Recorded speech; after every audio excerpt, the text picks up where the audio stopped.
श्रीमद्भागवत महापुराण दशम स्कंद षष्ठाध्यायो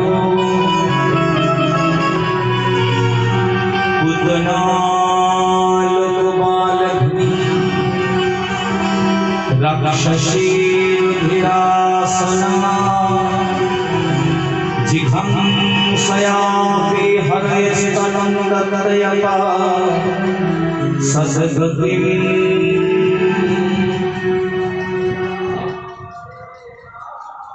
जय जय जय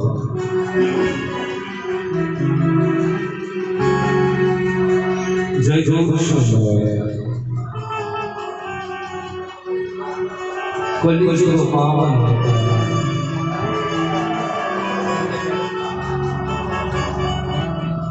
परम करुण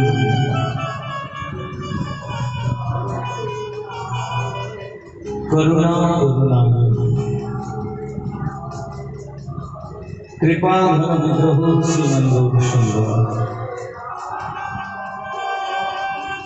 श्रीमन्नित्यानंद प्रभु अभिज्ञ नित्यानंद प्रभु प्रेम भक्ति महाराज श्री श्री नरोत्तम दास ठाकुर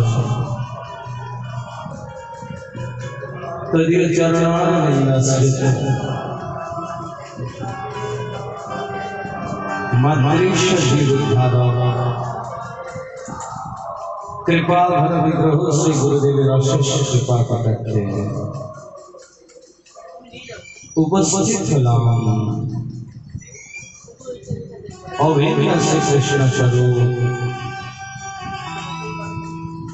श्री कृष्ण वाङ्मयी मूर्तिभूत श्रीमद् भागवत स्वरूप भगवान चरण कमल सन्निधाने भगवानेर कथामृत श्रवण मनन कीर्तन एवं आस्वादन करবার জন্য आज श्रीमद् भागवत सप्ताह যজ্ঞের पंचम दिवस गतदिन আমরা আস্বাদন করেছি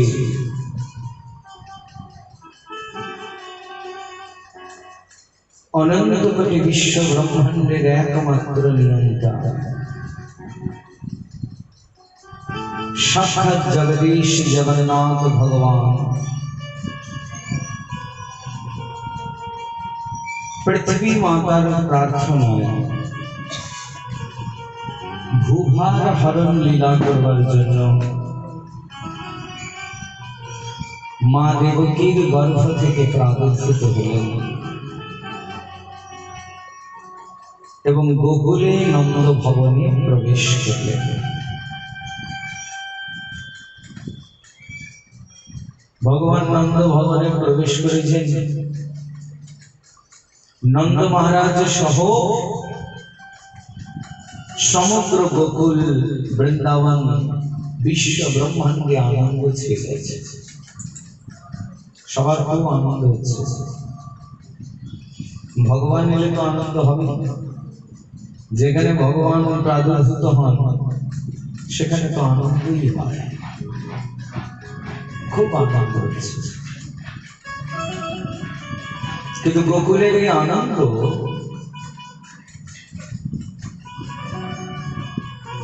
কংস আদি অসুরকে আনন্দ দিতে পারে না কারণ যারা অসুর ভগবানের আগমন তাদেরকে আনন্দ দেয় না কংসের মর্ম বিনাশ হয়ে গেছে যন্ত্রণা হচ্ছে কংসের যন্ত্রণা কি শত্রু এসে গেছে এত প্রচেষ্টা করা হলো কিন্তু দেবকীর অষ্টম গর্ভকে রোধ করা গেল না কংস চিন্তিত বিশেষত দেবী যোগমায়া বলেছে তোমার শত্রু গোকুলে বাড়ছে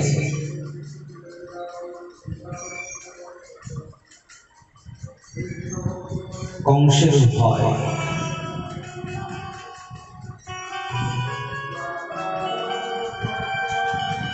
সত্যি শত্রু গোকুলে পৌঁছে গেল তাহলে আর মৃত্যু হতে কতক্ষণ ভাবি মৃত্যুতে আতঙ্কিত কংস ভাবলেন মরেই তো যাব তাহলে আর দেবকী বসুদেবকে খামাখা বেঁধে রেখে কি কাজ তার চেয়ে বরং এদের খুলে কারাগারের মধ্যে গিয়ে দেবকী বসুদেবের বন্ধন মোচন করলেন। কিন্তু বসুদেব তাতে নিশ্চিত হলেন না, কারণ যারা খল হয়, খলেদের স্বভাব ক্ষণে ক্ষণে পরিবর্তিত হয়। অংশ তো খল, এখনই যেমন দয়ালুর স্বরূপ দেখা যাচ্ছে, খানিক বাদে সেই দয়াবন্ত স্বরূপ নাও থাকতে পারে।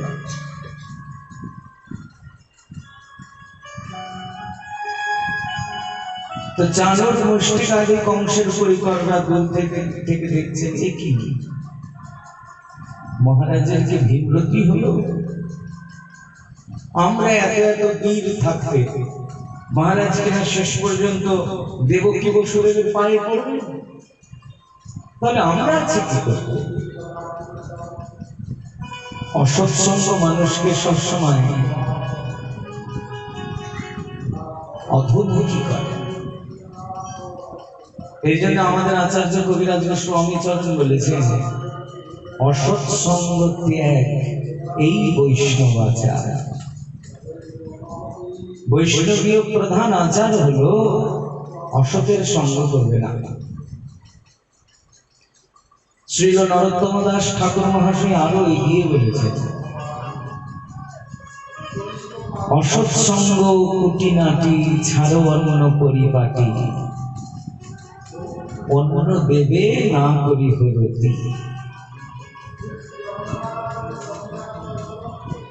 দুর্ভাগ্য সজ্জা, এই নবদ্বীপ ধাম গৌর নিত্যানন্দের ধাম। শ্রী গৌর নিত্যানন্দ আমাদের কি দিয়েছেন? কি দিলেন আমাদের?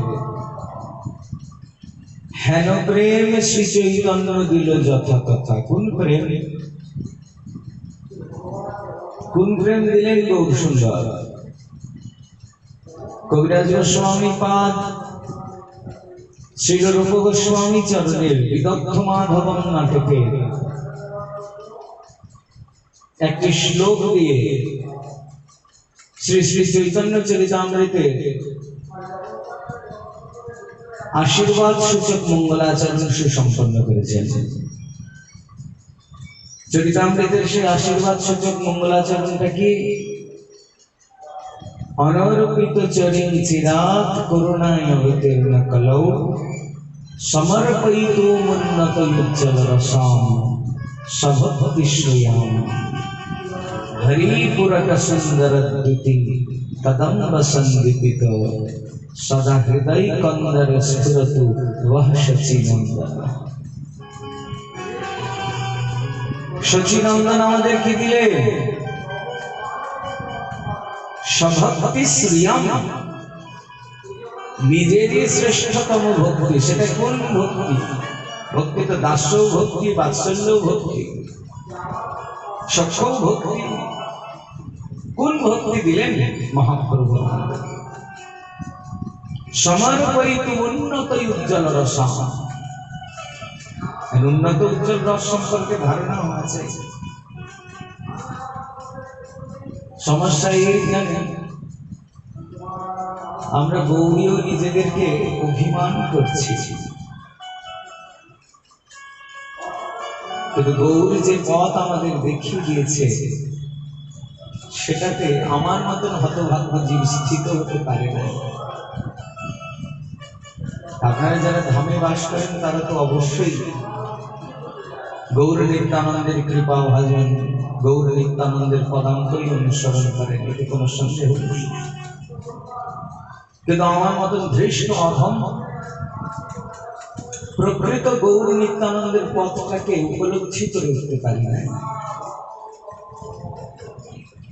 তাই প্রকৃত ভক্তিটাকে আমরা যথাযথভাবে উপলব্ধি করি না। এই যে ভাগবতের আজকে পঞ্চম দিবসে আমরা প্রবেশ করছি, মানে 5 দিন হলো আমরা ভাগবত শ্রবণ করছি।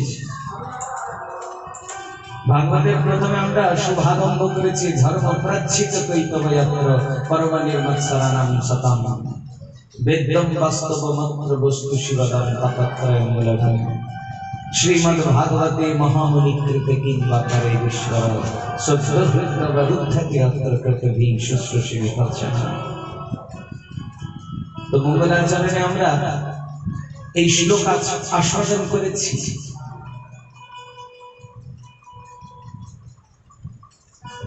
যতক্ষণ পর্যন্ত চিত্তের মধ্যে কৈতব থাকছে ততক্ষণ শুদ্ধা ভক্তি হবে না। শ্রীল জীব গোস্বামী পাদ ভক্তি সন্দর্ভে স্পষ্ট বললেন, ভুক্তি মুক্তি স্পৃহা পিশাচি যাবৎ হৃদয় বর্ততে। শুদ্ধা ভক্তি কখন হবে? যখন ভুক্তি আর মুক্তির স্পৃহাটা থাকবে না। ভুক্তি স্পৃহা এবং মুক্তি স্পৃহা। কৈতব শব্দে কহি আত্মবঞ্চনা, কৃষ্ণ কৃষ্ণ ভক্তি বিনা অন্য কামনা। এক কৃষ্ণ আর কৃষ্ণ ভক্তি, এছাড়া অন্য কোনো কামনা যদি মনের মধ্যে উপস্থিত হয় একবার,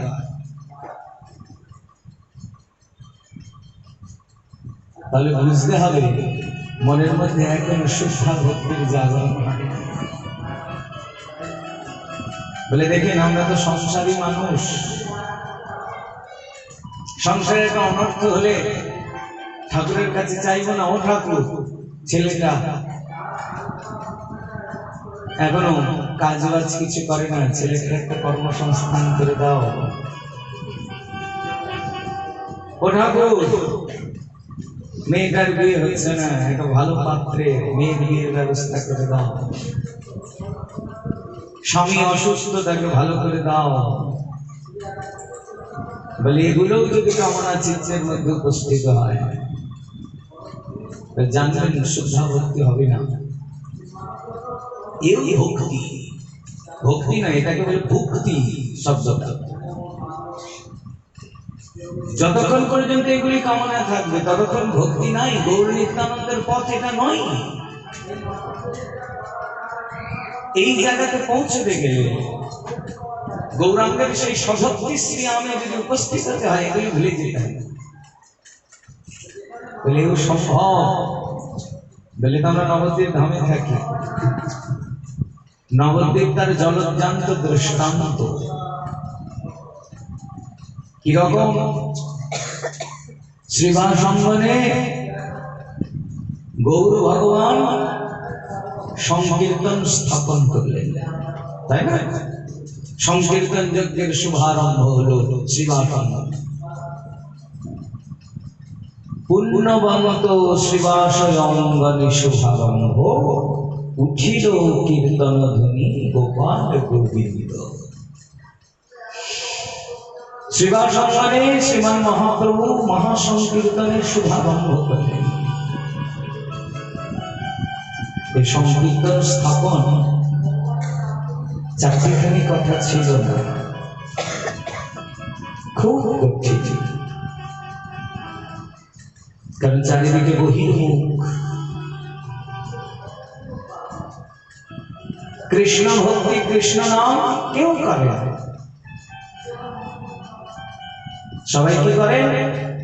ব্যাসাবতার বৃন্দাবন দাস ঠাকুর বলেছেন, দেবতা জানেন তারা ষষ্ঠী বিশ্বহরি, তাদের পূজের মহাকম্প করি। মহাপ্রভু যখন এসেছিলেন সেই সময় বাংলার এই দশা। এখনই কি সেই দশা কমে গেছে? বলুন। খোদ নবদ্বীপে আমরা এই দশা থেকে মুক্ত হয়েছি? হই নাই। হই নাই বলি তো আমরা নবদ্বীপবাসী গৌর নিত্যানন্দের থেকেও মঙ্গলচন্দ্রী বিশ্বহরি বেশি জানে। আমাদের ঘরে আরাধ্য রূপে তারাই বেশি স্থান পায়। আমরা উপলব্ধি করি নাই গৌর নিত্যানন্দ আমাদের কি দিয়েছে, হয়নি উপলব্ধি। তখনও যা ছিল এখনো তাই আছে। এমন কোনো 19 হয়নি আমাদের জীবনে। গৌর এসে তার জীবন পাঠ করে দিয়ে গেলেন, জীবের দ্বারে দ্বারে গিয়ে শুদ্ধা ভক্তির ভিক্ষা করে ফিরলেন, কিন্তু আমাদের ঝুলিতে ওই ভিক্ষা দেওয়ার সামর্থ্য হয় নাই বলে এখনো পর্যন্ত আমাদের ষষ্ঠী বিশ্বহরী আছে, খুঁজে তো যায় না। গেল তো না, গেল কি? আমরা এখন সেগুলোকে পুষে রেখেছি। কেন রেখেছি জানেন? আমাদের কামনা আছে যে বারে ধন লাগবে, বৃহস্পতিবারে তো লক্ষ্মীর ঘট না বসালে পাবো করতে, বিদ্যা লাগবে, সরস্বতীর চরণে যদি অঞ্জলি না দিই বিদ্যা হবে? আচ্ছা বলুন, যার কপালে নির্ধনতা নিয়ে জন্মগ্রহণ করেছে, জন্মেও যার ধন হওয়ার কথাই নয়, ধন জন এগুলি তো ভাগ্যযোগ থাকতে হবে তো, কপালে থাকতে হবে তো। কপালে যদি রাজটিকা না থাকে, কেউ রাজা হব রাজা হব রাজা হব জপ করলেই রাজা হয়ে যাবে। কপালে তো রাজ্য যোগ থাকা চাই, রাজযোগ না থাকলে তো সে রাজ্য পাবে না। কপালটা নিরূপণ করেন কি? জগদীশ ভগবান। কিসের উপর করেন? আমাদের পূর্ব জন্মের কর্মফল অনুযায়ী। আমরা পূর্ব জন্মে যেমন কর্ম করেছি, এই জন্মে আমরা তেমনই ফল ভোগ করে থাকি, এটাই সত্য কথা। তাহলে আমরা যেগুলি ফল ভোগ করবো ওগুলো তো অবশ্যই, আজকে আমার অসুখ হোক, আমার ছেলের অসুখ হোক, আমার ছেলে চাকরি না পাক, মেয়ের বিয়ে না হোক, সেগুলো সব কপালে লিখে নিয়ে এসেছি। ও কপাল যাবে কোথায়? যা কপালে লিখে নিয়ে এসেছে ওগুলো মিটিয়ে দেওয়া যাবে? যাবে না। কোটি দুর্গা পূজা, লক্ষ মঙ্গলচণ্ডী, সহস্র সহস্র বিপত্তারিণী, কোনো কিছুর দ্বারা বিপদ আপদ ঘুচে যাবে না। যদি সত্যি সত্যি আমাদের জীবন পাল্টে যাওয়ার হয়, গৌর নিত্যানন্দের চরণাশ্রয় একমাত্র স্থান, একমাত্র জায়গা। আমরা ভাগবত মাহাত্ম্যের প্রারম্ভেই বলেছি, তাপত্রয় বিনাশায় শ্রীকৃষ্ণায় নমঃ। ভগবান শ্রীকৃষ্ণই একমাত্র সেই তত্ত্ব যিনি আমাদের ত্রিতাপ বিনাশ করে দিয়ে সাক্ষাৎ ভগবত ভক্তি সমর্পণ করে দেন। ত্রিতাপ নাশের জায়গা কোথায়? একমাত্র কৃষ্ণ পাদ,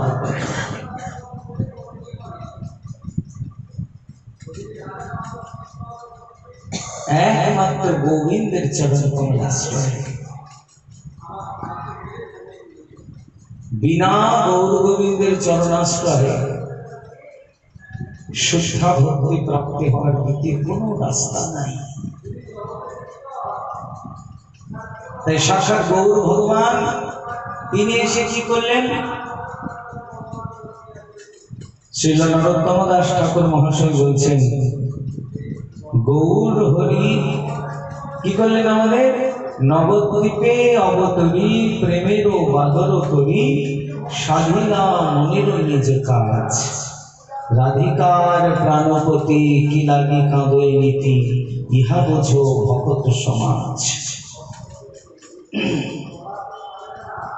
গৌর সুন্দর এসেছেন ব্রজভক্তির মার্গ দেখাতে।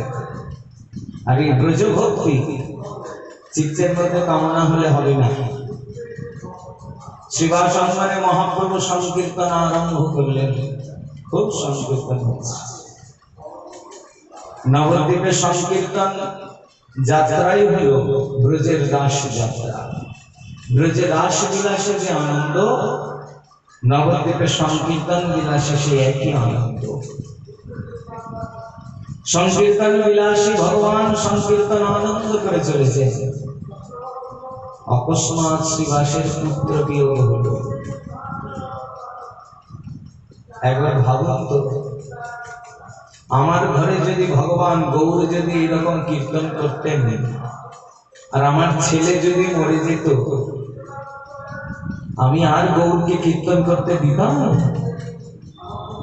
কিসের ভগবান হে, তুমি থাকতে ছেলেটা মরে গেল, ছেলেকে মরা থেকে আটকাতে পারলে না, অন্য ভগবান আমার চাই না, যাও তোমার কীর্তন আর করতে হবে।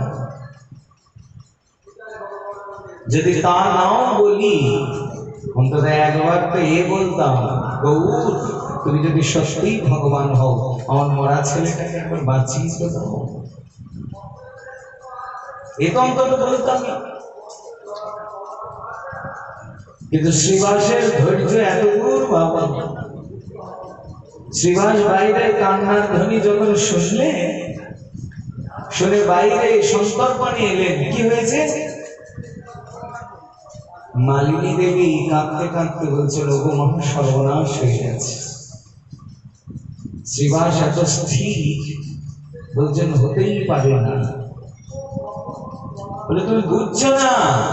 বলে অসম্ভব, আমার ঘরে অনন্ত করে বিশ্ব ব্রহ্মাণ্ডের একমাত্র মঙ্গলায়তন মঙ্গল নিকেতন ভগবান গৌর সুন্দর বিরাজমান, আমার অমঙ্গল কি করে হবে? যার নাম স্মরণ করলে জীবের মঙ্গল হয়, তিনি স্বয়ং আমার ঘরে আছেন, আমার অমঙ্গল হতে পারে না।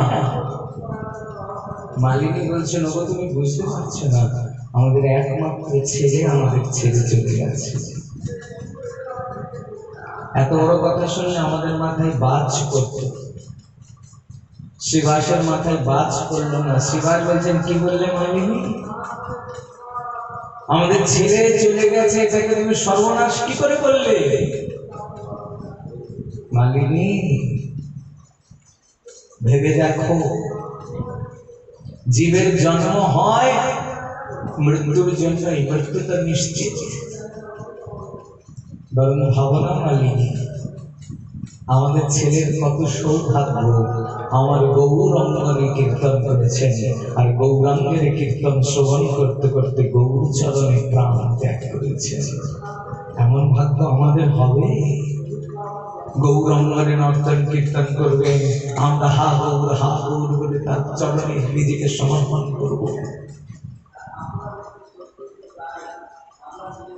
কি অদ্ভুত ব্যাপার! ভক্তের স্পর্ধা কত দুর্ভব। শ্রীবাসের চিত্তের মধ্যে এতটুকু পুত্র শোক স্পর্শ করল না। শ্রীবাস মালিনীকে আর বলে ক্রন্দন করবে না, পুত্র গৌরগতি পেয়েছেন, এ তো আনন্দের কথা। তাই পুত্রের চলে যাওয়ার জন্য আমার গৌরাঙ্গের কীর্তন আনন্দে যেন কোনো ভাঙা না পড়ে। ফিরে এলে আবার গৌরাঙ্গের কীর্তন আনন্দে ভেসে চলেছেন। যেই একবার শ্রীবাসের পুত্র বিয়োগ বৃত্তান্ত শুনছেন, আর শ্রীবাসের দিকে তাকিয়ে ভাবছেন, শ্রীবাস কি করে পারে? যার ঘরে সত্য ছেলে মারা গেছে, সে এখনো গৌর প্রেমে উন্মত্ত হয়ে কি করে নর্তন কীর্তন করেছে? এর সম্ভব? গৌর ভগবান বলছেন, আজ যেন সংকীর্তন আনন্দে ভাটা পড়ে গেল, কোন অনর্থ শ্রীবাস? শ্রীবাস চরণে লুটিয়ে পড়ে বলছেন, না, বিশ্ব জগতের আনন্দ কন্দ তুমি আমার ঘরে আছো, আর আমার ঘরে অনর্থ কি করে হবে? তুমি মঙ্গলময়, মঙ্গল নিকেতন মঙ্গল আয়তন, তুমি থাকতে কোনো অমঙ্গল আমার হয়নি, হতেই পারে না। ভক্তবৃন্দ বলছেন, গৌর শ্রীবাসের ছেলে মারা গেছে। গৌর ভগবান তবির গতিতে বাইরে বেরিয়ে এলেন, এসে দেখলেন উঠোনে শ্রীবাসের মৃত পুত্র শায়িত হয়ে আছে। মা মালিনী মুখে কাপড় চাপা দিয়ে শব্দকে সম্বরণ করে অঝরে কেঁদে চলেছে। গৌর যখনই অঙ্গনে এসে দাঁড়ালেন, মা নিজেকে আর সংযত করতে পারতেন না, দৌড়ে ছুটে এসে গৌর পাদ পদ্মে লুটিয়ে পড়লেন, হা গৌর এই হতভাগিনীকে আর মা বলার তো কেউ কইল না। আর আমায় কে মা বলে ডাকবে? গৌর ভগবান মালিনী মাকে জড়িয়ে ধরে বললেন, মা গো, তোমায় মা বলবে না এটাই তোমার দুঃখ? চিন্তা করো না, তোমার এক ছেলে যদি চলে গেল, আজ থেকে আমি আর নিত্যানন্দ তোমার দুই ছেলে হয়ে গেলাম। আজ থেকে আমরা তোমার মা বলে ডাকবো। বৈষ্ণব বন্দনায়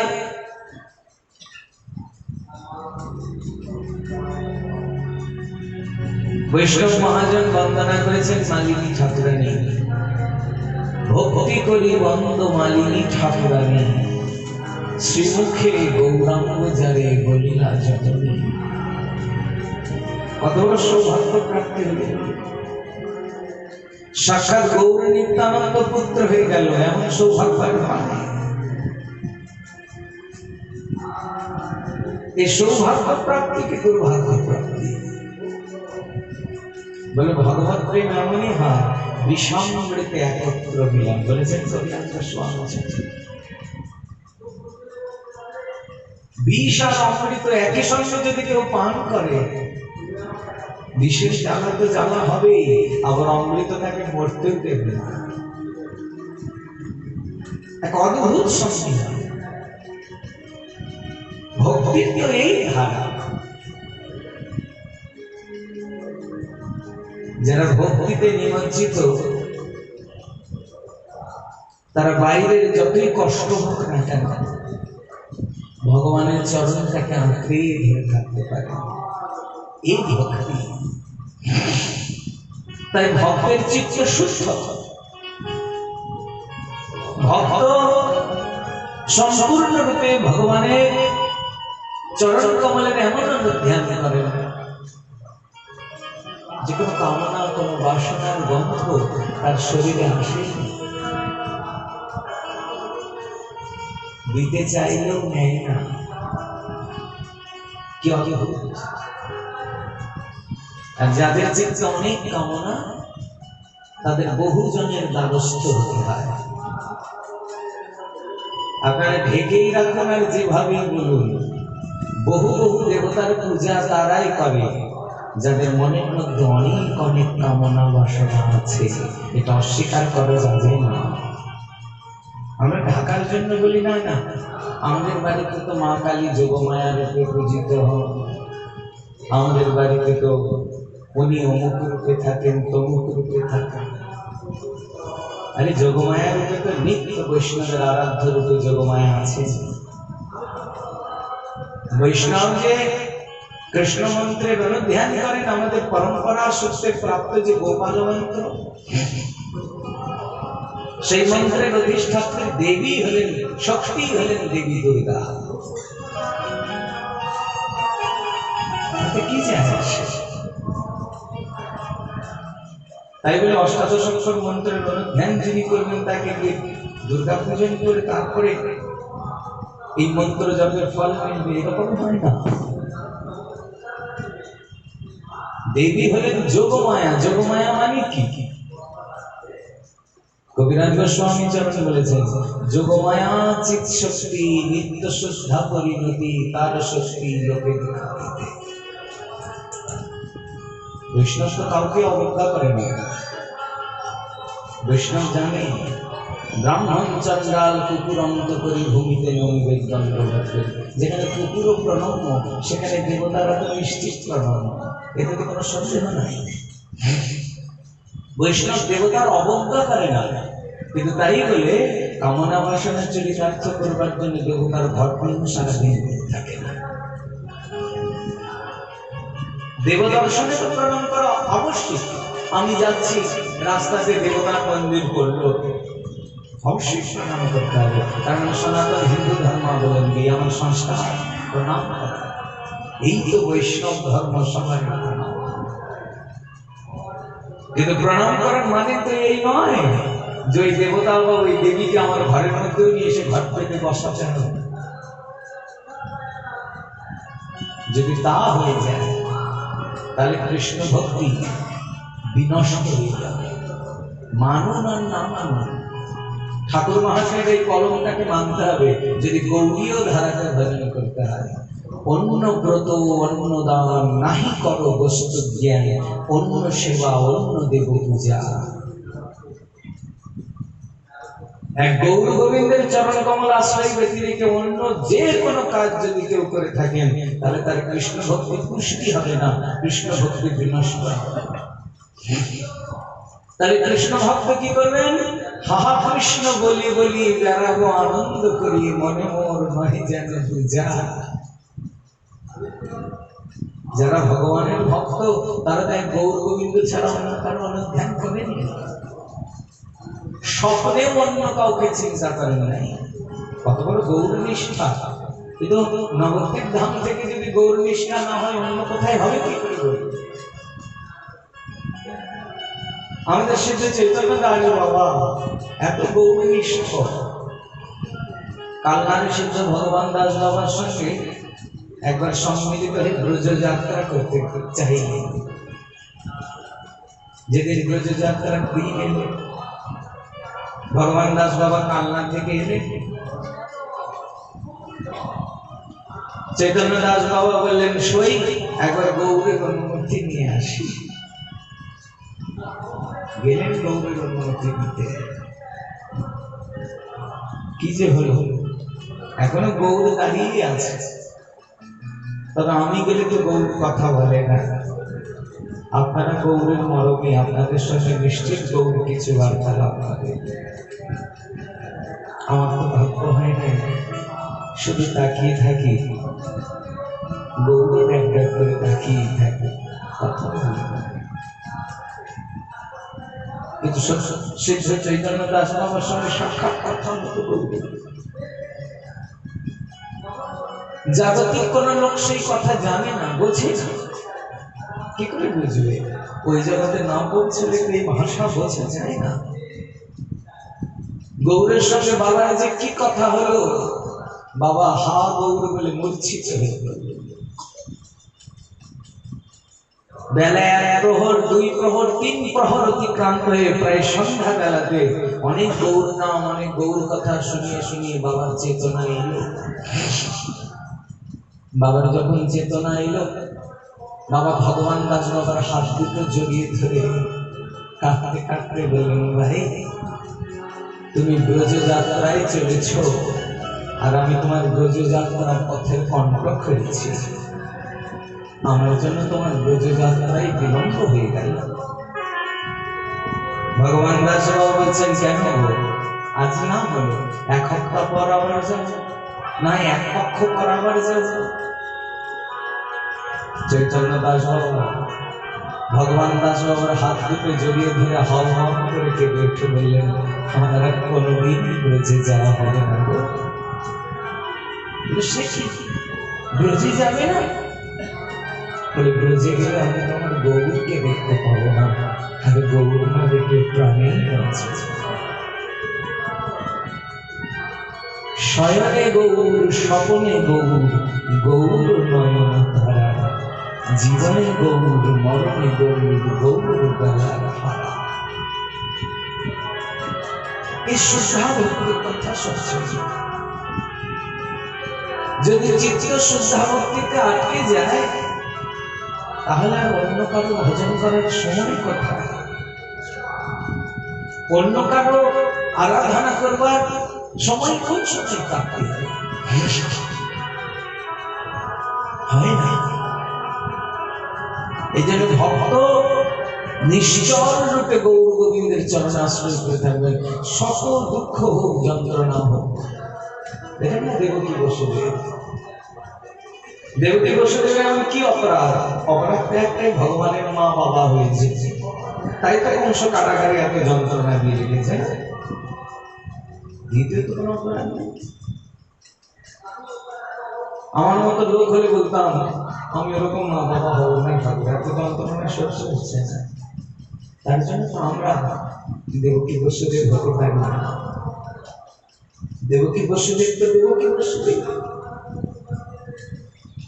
তাদের কারাগারে আটকে রেখেছেন। ভগবান যেদিন তাদের সামনে প্রাদুর্ভূত হলেন, ভাদ্রের কৃষ্ণ পক্ষের অষ্টমী তিথির মধ্য রজনীতে দেবকী বসুদেব ভগবানকে দেখে অভিযোগ করেনি। আমি হলে তো অনেক অভিযোগ করে দিতাম, ঠাকুর এই ভাগ্যে লিখে রেখেছে, তোমার মা বাবা হয়ে এই এত কষ্ট কারাগারে লিখে দিই। বসুদেব বরং স্তুতি করে বললেন, নাথ তোমার দয়ার অন্ত নাই। আজ না হয় বংশের কারাগারে আটকে আছি, নইলে তো আমরা নিত্য সংসার রূপী কারাগারে আবদ্ধ জীব।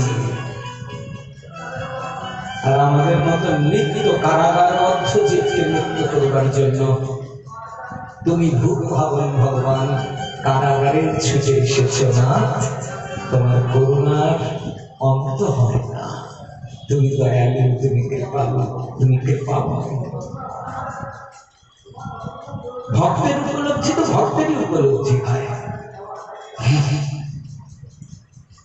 এই জন্যই তো এহেন ভগবত ভক্তের চরণ ধূলি যতক্ষণ প্রাপ্তি না হয় ততক্ষণ ভক্তি পুষ্ট হয় না।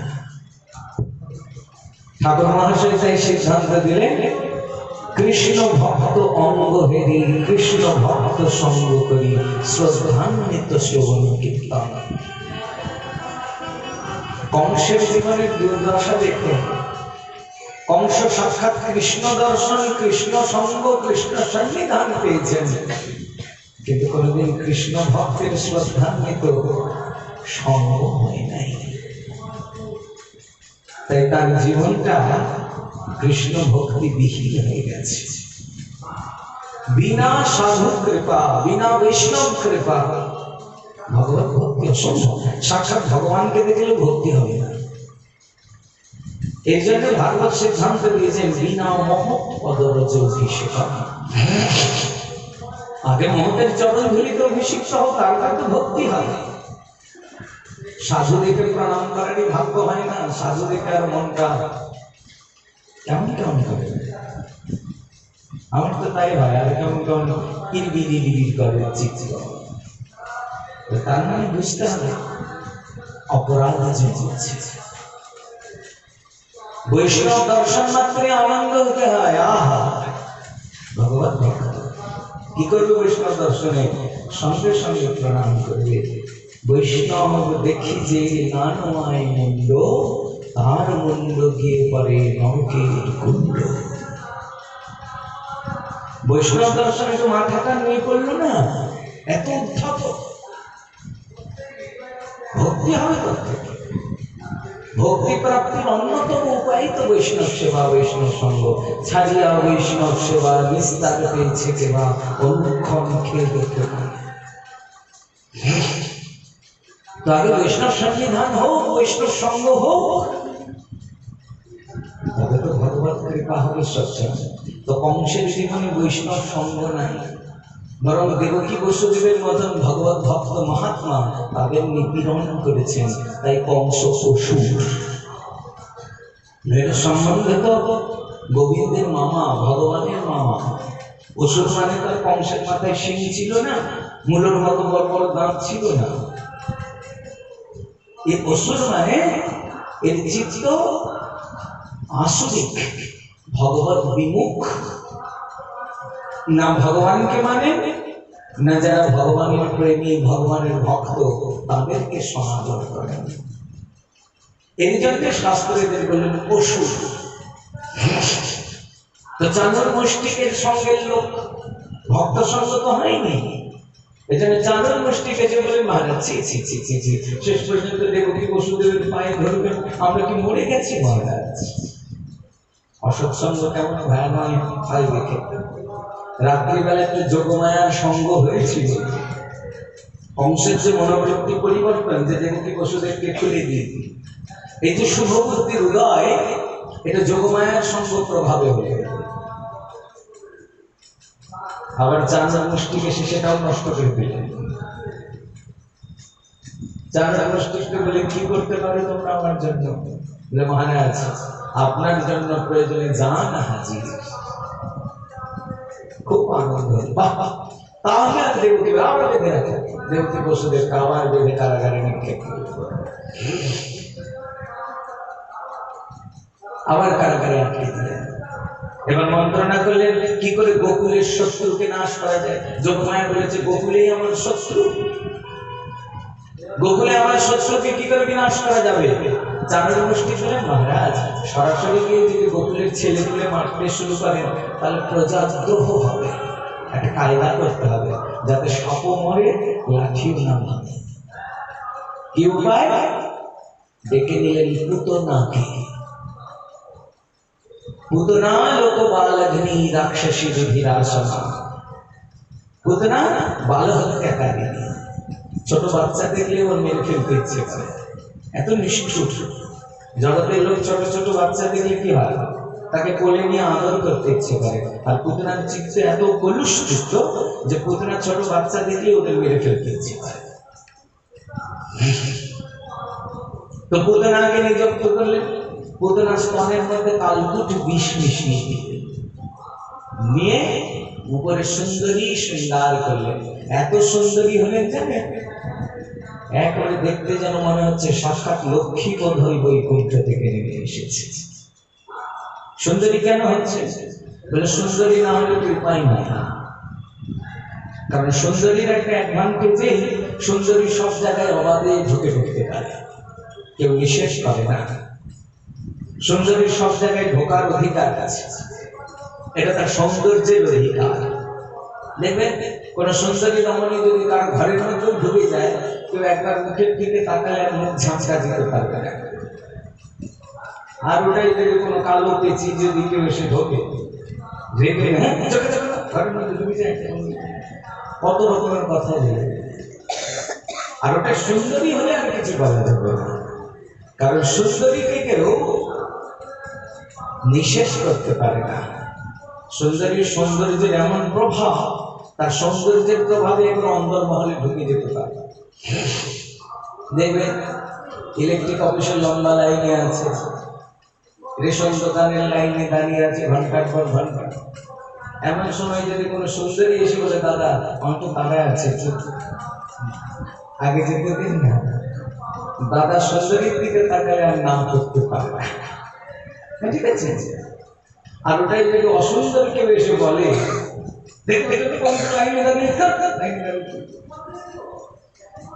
কিন্তু সুন্দরীকে বলে না। তো পুতনা সুন্দরী হয়ে এসেছে, কারণ পুতনাকে অন্দরমহলে ঢুকতে হবে, আর ঢুকে বিশ্বাস উপার্জন করে তাদের সন্তানগুলিকে স্তন পান করাতে হবে। আর মা থাকতে তারই সামনে অন্য কোনো মহিলা এসে স্তন দান করবে, এটা মা হতে দেবে। সুন্দরী হয়ে যেতে হবে, সুন্দরী হলে তাকে যদি কেউ বিশ্বাস করে।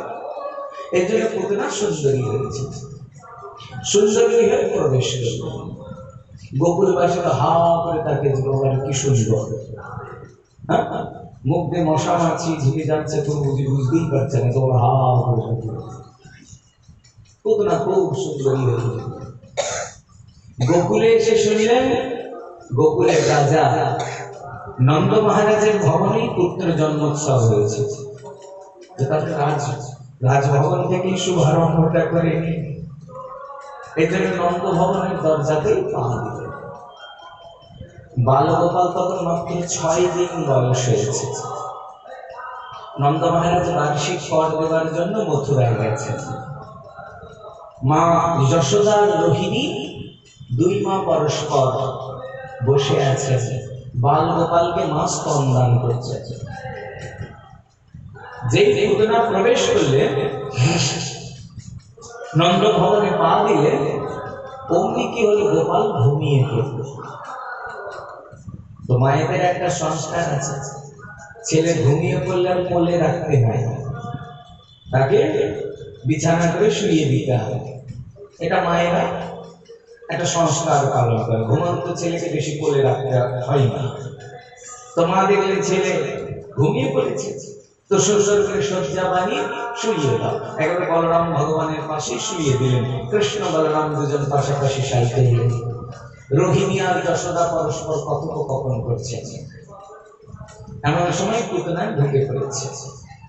2 মা অবাক হয়ে তাকিয়ে গেছে যে কে, এটা আমাদের গায়ের নয়। সুন্দরী হলে একটা সমস্যা, এই সুন্দরী যদি কারো বাড়ির ভেতরে ঢুকে পড়ে, কেউ সুন্দরীকে জিজ্ঞাসাও করতে পারে না যে তোমার তো ঠিক চিনতে পারলাম না।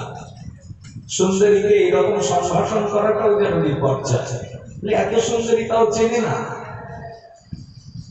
তো দুই মা হা করে তাকিয়ে আছে।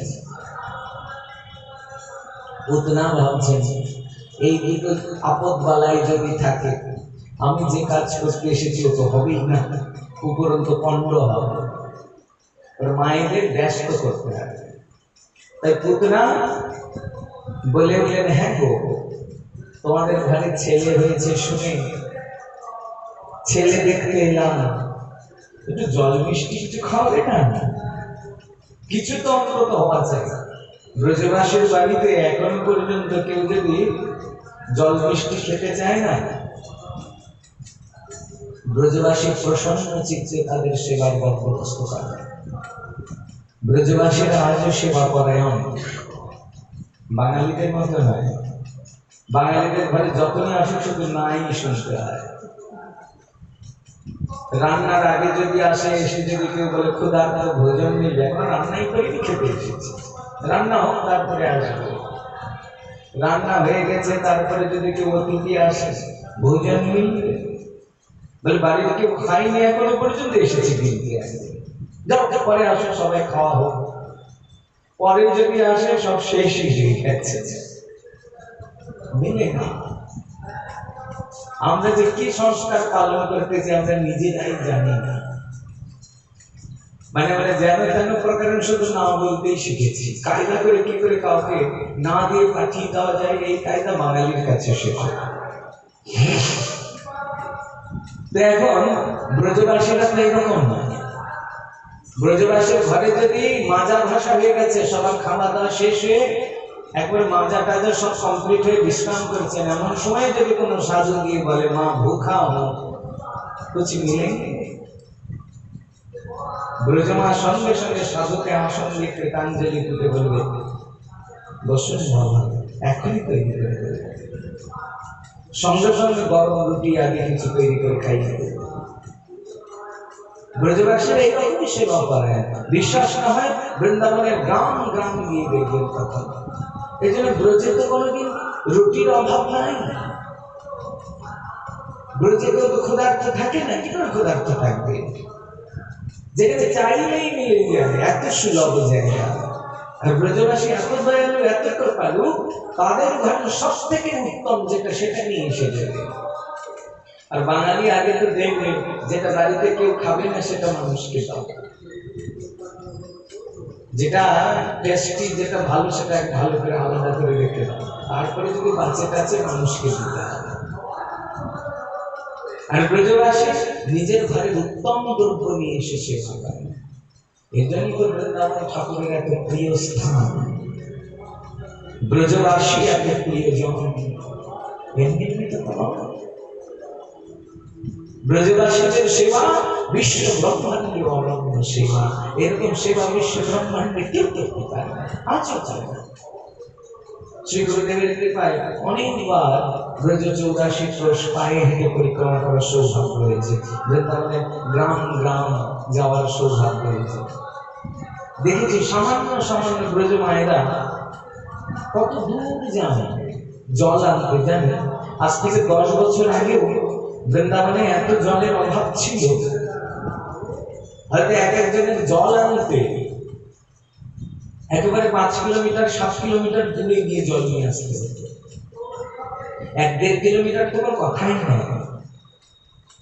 ব্রজমায়েরা একেবারে মাথায় ঘোড়ার উপর ঘোড়া, তার উপর ঘোড়া, এরকম পরপর এরকম 5-6টা ঘোড়া একেবারে মাথার উপর নিয়ে জল নিয়ে চলে আসে। কি পরিশ্রম! আর এরকম ব্রজ মায়ের কাছে যদি কেউ একবার এসে বলে মা প্যাসা হো, পানি মিলেঙ্গে, সঙ্গে সঙ্গে হাসি মুখে মা রাধে রাধে বলে সঙ্গে সঙ্গে তাদের ঘরে সব থেকে শীতল, যেটাকে মটকার মধ্যে রেখে দিয়েছে ভালো যেই জল, সেই জল নিয়ে এসে পান। আর আমরা যদি এত দূর থেকে জল আনতাম, আর আমাদের কাছে এসে যদি কেউ বলতো একটু জল দাও, চোখে দেখে না কত দূর থেকে জল নিয়ে আসে, জল নষ্ট করতে এসেছে। আমরা তাই করি। এই জন্য আমরা সেবা জানি না। সেবা তো সেবা হয় সজ্জন। সেবা কেমন হয়? আত্মবোধ, নিজের মতো করে সেবা করতে হয়। কাউকে যদি নিজের ভাবা না যায় তাহলে তাকে সেবা করা যায় না। যতক্ষণ তাকে নিজের না ভাবা যাবে তখন সেবা হবে কি করে? এখানে ভগবত সেবাই হোক আর সাধু সেবাই হোক, দুই সেবাই একই। এমন নয় মন্দিরে ভগবানকে খুব ঘন্টা বাজিয়ে খুব পরিপাটি করে সেবা হলো, আর সাধু বৈষ্ণব যারা প্রসাদ পেতে গেলে মুখ ঝামসা দিয়ে দেওয়া হলো, সেবা হবে না।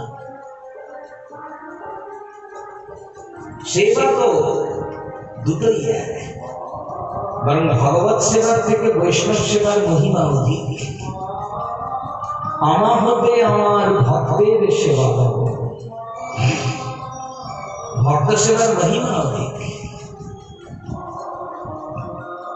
তো যাই হোক, যেই পুতনা বলেছে জল মিষ্টি, অমনি দুই মা রোহিণী আর যশোদা ছুটেছে।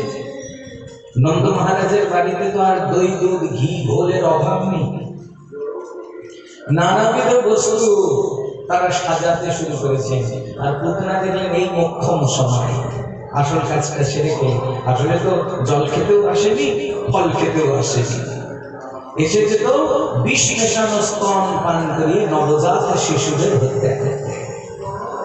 পুতনা সঙ্গে সঙ্গে বাল গোপালকে কোলে তুলে নিলেন, কোলে তুলে নিয়ে তার বিষ মেশানো স্তন মুখে তুলে দিলেন। আর ঠাকুর এমন কৃপালু, পুতনার স্তন মুখে তুলে দিয়ে বলছেন, পুতনা মায়ের মতো দুধ খাওয়াতে এসেছ, তাও বিষ মিশিয়ে, তোমার মনটা এখনো রাক্ষসী, তা চলবে না। দুধ যখন খাওয়াতে এসেছ তখন তোমাকে মাই বানিয়ে দিলাম আমি। যাও, আজ থেকে তুমি বৈকুণ্ঠে আমার মাতৃপদে নিয়ে বসে থাকো, আমি ব্রজলীলা সুসম্পন্ন করে বৈকুণ্ঠে গিয়ে তোমার মাতৃত্ব আস্বাদন করবো। এই বলে ঠাকুর পুতনাকে তৎক্ষণাৎ মাতৃপদ সমর্পণ করবে। রাক্ষসী তো রাক্ষস বিদ্যা না চলে গেলে তো নিত্য ভগবত সেবা প্রাপ্তি হবে না। তাই রাক্ষসের শরীরটা এবার ফেটে যাওয়ার উপক্রম হয়েছে। পুতনা চিৎকার করে উঠলে, ওরে বাবা ছাড়।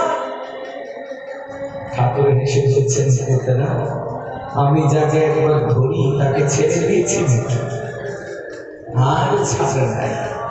মায়ের মতো এসেছে, মা হয়ে থাকো।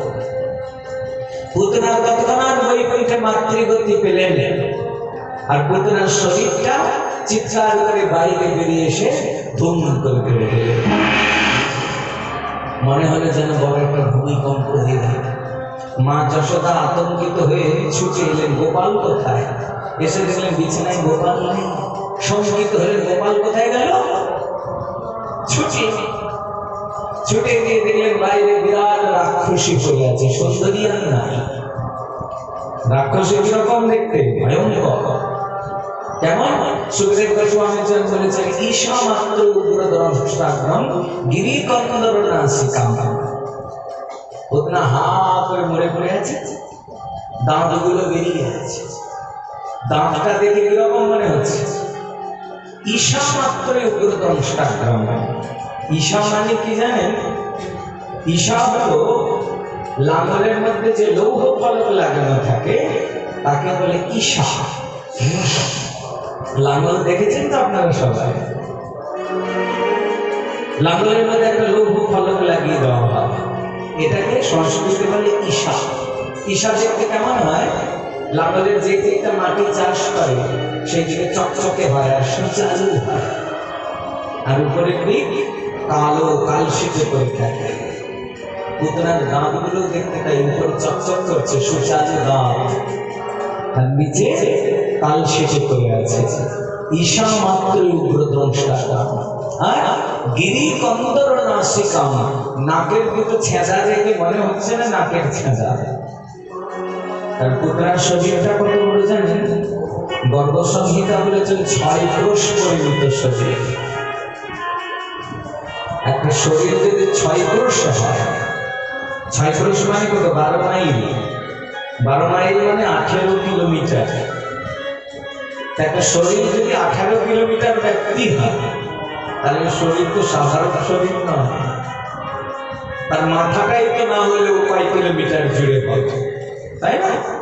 তাহলে তার নাকের ছাতা তো অনেক বড় হবে। তাই সুখদেব গোস্বামী চরণ বললেন, গিরি কর্মদর নাসিকা, নাসা ছিদ্র দেখে মনে হচ্ছে নাসা ছিদ্র নয়, একেবারে কোন পর্বতের গুহা। মাথার চুলগুলো মনে হচ্ছে সহস্র সহস্র জঙ্গ, যেন সাপগুলি আঁকা বাঁকা হয়ে চলছে।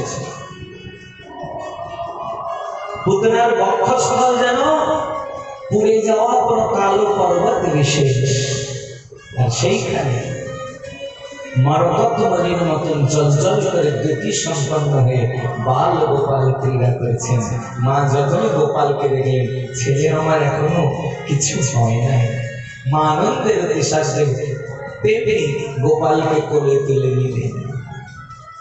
এত বড় রাক্ষসীর আক্রমণ থেকে মুক্ত হলো, এর রক্ষা বিধান করতে হবে, তো শান্তি সস্তায়ন করতে হবে।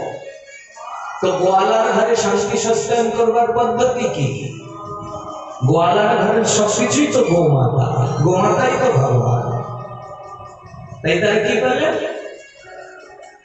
গৌত্রেণ স্নাপয়িত্বা পুনর্গৌরজ সার্বকম রক্ষাং চক্রতে দ্বাদশাঙ্গেষু নামভি। গৌমূত্রের দ্বারা স্নান করালেন ঠাকুরকে, কারণ শাস্ত্র বলে গৌমূত্র স্পর্শ মাত্রে মানুষের অমঙ্গল নাশ হয়। তাই গৌমূত্রের দ্বারা স্নান করিয়ে দিলেন। স্নান করিয়ে দিলে আর অমঙ্গল হবেই না, স্পর্শ করলেই অমঙ্গল নাশ হবে। মায়ের ভাবেই তাহলে একটা চান করে দিয়ে চুপকে দিই, তাহলে আর অমঙ্গল আসতেই পারবে না। আর পুনর্গৌরজ সার্বকম, গোমাতার খুরের ধুলি, মানে যেখানে গোচরণ কমল করে সেখানকার ধুলি সর্বাঙ্গ লেপন করে দিলেন। আর গোগুচ্ছ ভ্রমণ করিয়ে দিলেন। সঙ্গে রক্ষাং চক্র তো দ্বাদশাঙ্গেষু নামভি, ভগবানের দিব্য নাম উচ্চারণ করে দ্বাদশাঙ্গে তিলক ধারণ করিয়ে দিলেন। বৈষ্ণবদের এই দ্বাদশাঙ্গে তিলক ধারণই রক্ষা, আলাদা তাবিজ কবচ করতে হয় না। আমাদের মনের ভ্রম অনেক থাকে তো, তাই দ্বাদশাঙ্গে তিলক ধারণ করবার পরেও আমাদের তাবিজ কবচ প্রয়োজন নাই। কিন্তু প্রকৃতপক্ষে এই দ্বাদশাঙ্গে তিলক ধারণই সুরক্ষা, রক্ষা চক্রবর্তী রক্ষা বিধান করলে নৃসিংহ মন্ত্র আদি করে মাথায় ফু দিয়ে দিচ্ছেন মা। আসলে মায়ের তো বাৎসল্য প্রেম, মা জানে গোপাল তো আমার ছেলে, একে কে রক্ষা করবে, আমি না রক্ষা করলে। মা জানে না যে তার গোপাল অনন্ত কোটি বিশ্ব ব্রহ্মাণ্ডের রক্ষাকর্তা, তাকে অরক্ষিত করবে এরকম কেউ নাই। সাক্ষাৎ ভয় পর্যন্ত তার ভয়ে ভীত হয়ে থাকে। কিন্তু মায়ের বাৎসল্য প্রেমে অনন্যা মা গোপালের রক্ষা বিধান করছে। এবার নন্দ মহারাজ এলেন, এসে রাক্ষসী নিধন বৃত্তান্ত শুনে যখন জানলেন ছেলে ভালো আছে, তখন তাকে কোলে নিয়ে মস্তক আঘাত করলেন। এবার এত বড় একটা রাক্ষসী, তার তো একটা সংস্কার বলে কিছু থাকে, এত বড় লাশটাকে তার ফেলে রাখা যাবে না, তবে এত বড় চিতাও তো জ্বালানো যাবে না। তাই ব্রজবাসীরা কি করলেন, পুতনার শরীরটাকে টুকরো টুকরো করে দিলেন, স্তূপাকার করে দিলেন, করেছে এখানে অগ্নি সংযোগ করলেন। এবার যখন এখানে অগ্নি সংযোগ করলেন কি হলো, দক্ষমানস্য দেহস্য ধূমশ্চ আদর্শ প্রভা। যখনই পুতনার শরীরে অগ্নি সংযোগ হলো, পুতনার শরীর যখন পুড়ছে, সেখান থেকে কিন্তু কোনো মরা পোড়া গন্ধ আসছে না, আসছে অগুরু চন্দনের গন্ধ, ধূমশ্চ আদর্শ প্রভা। পুতনার শরীরের ধূম থেকে অগুরু চন্দনের গন্ধ ভেসে আসছে। কি করে এলো?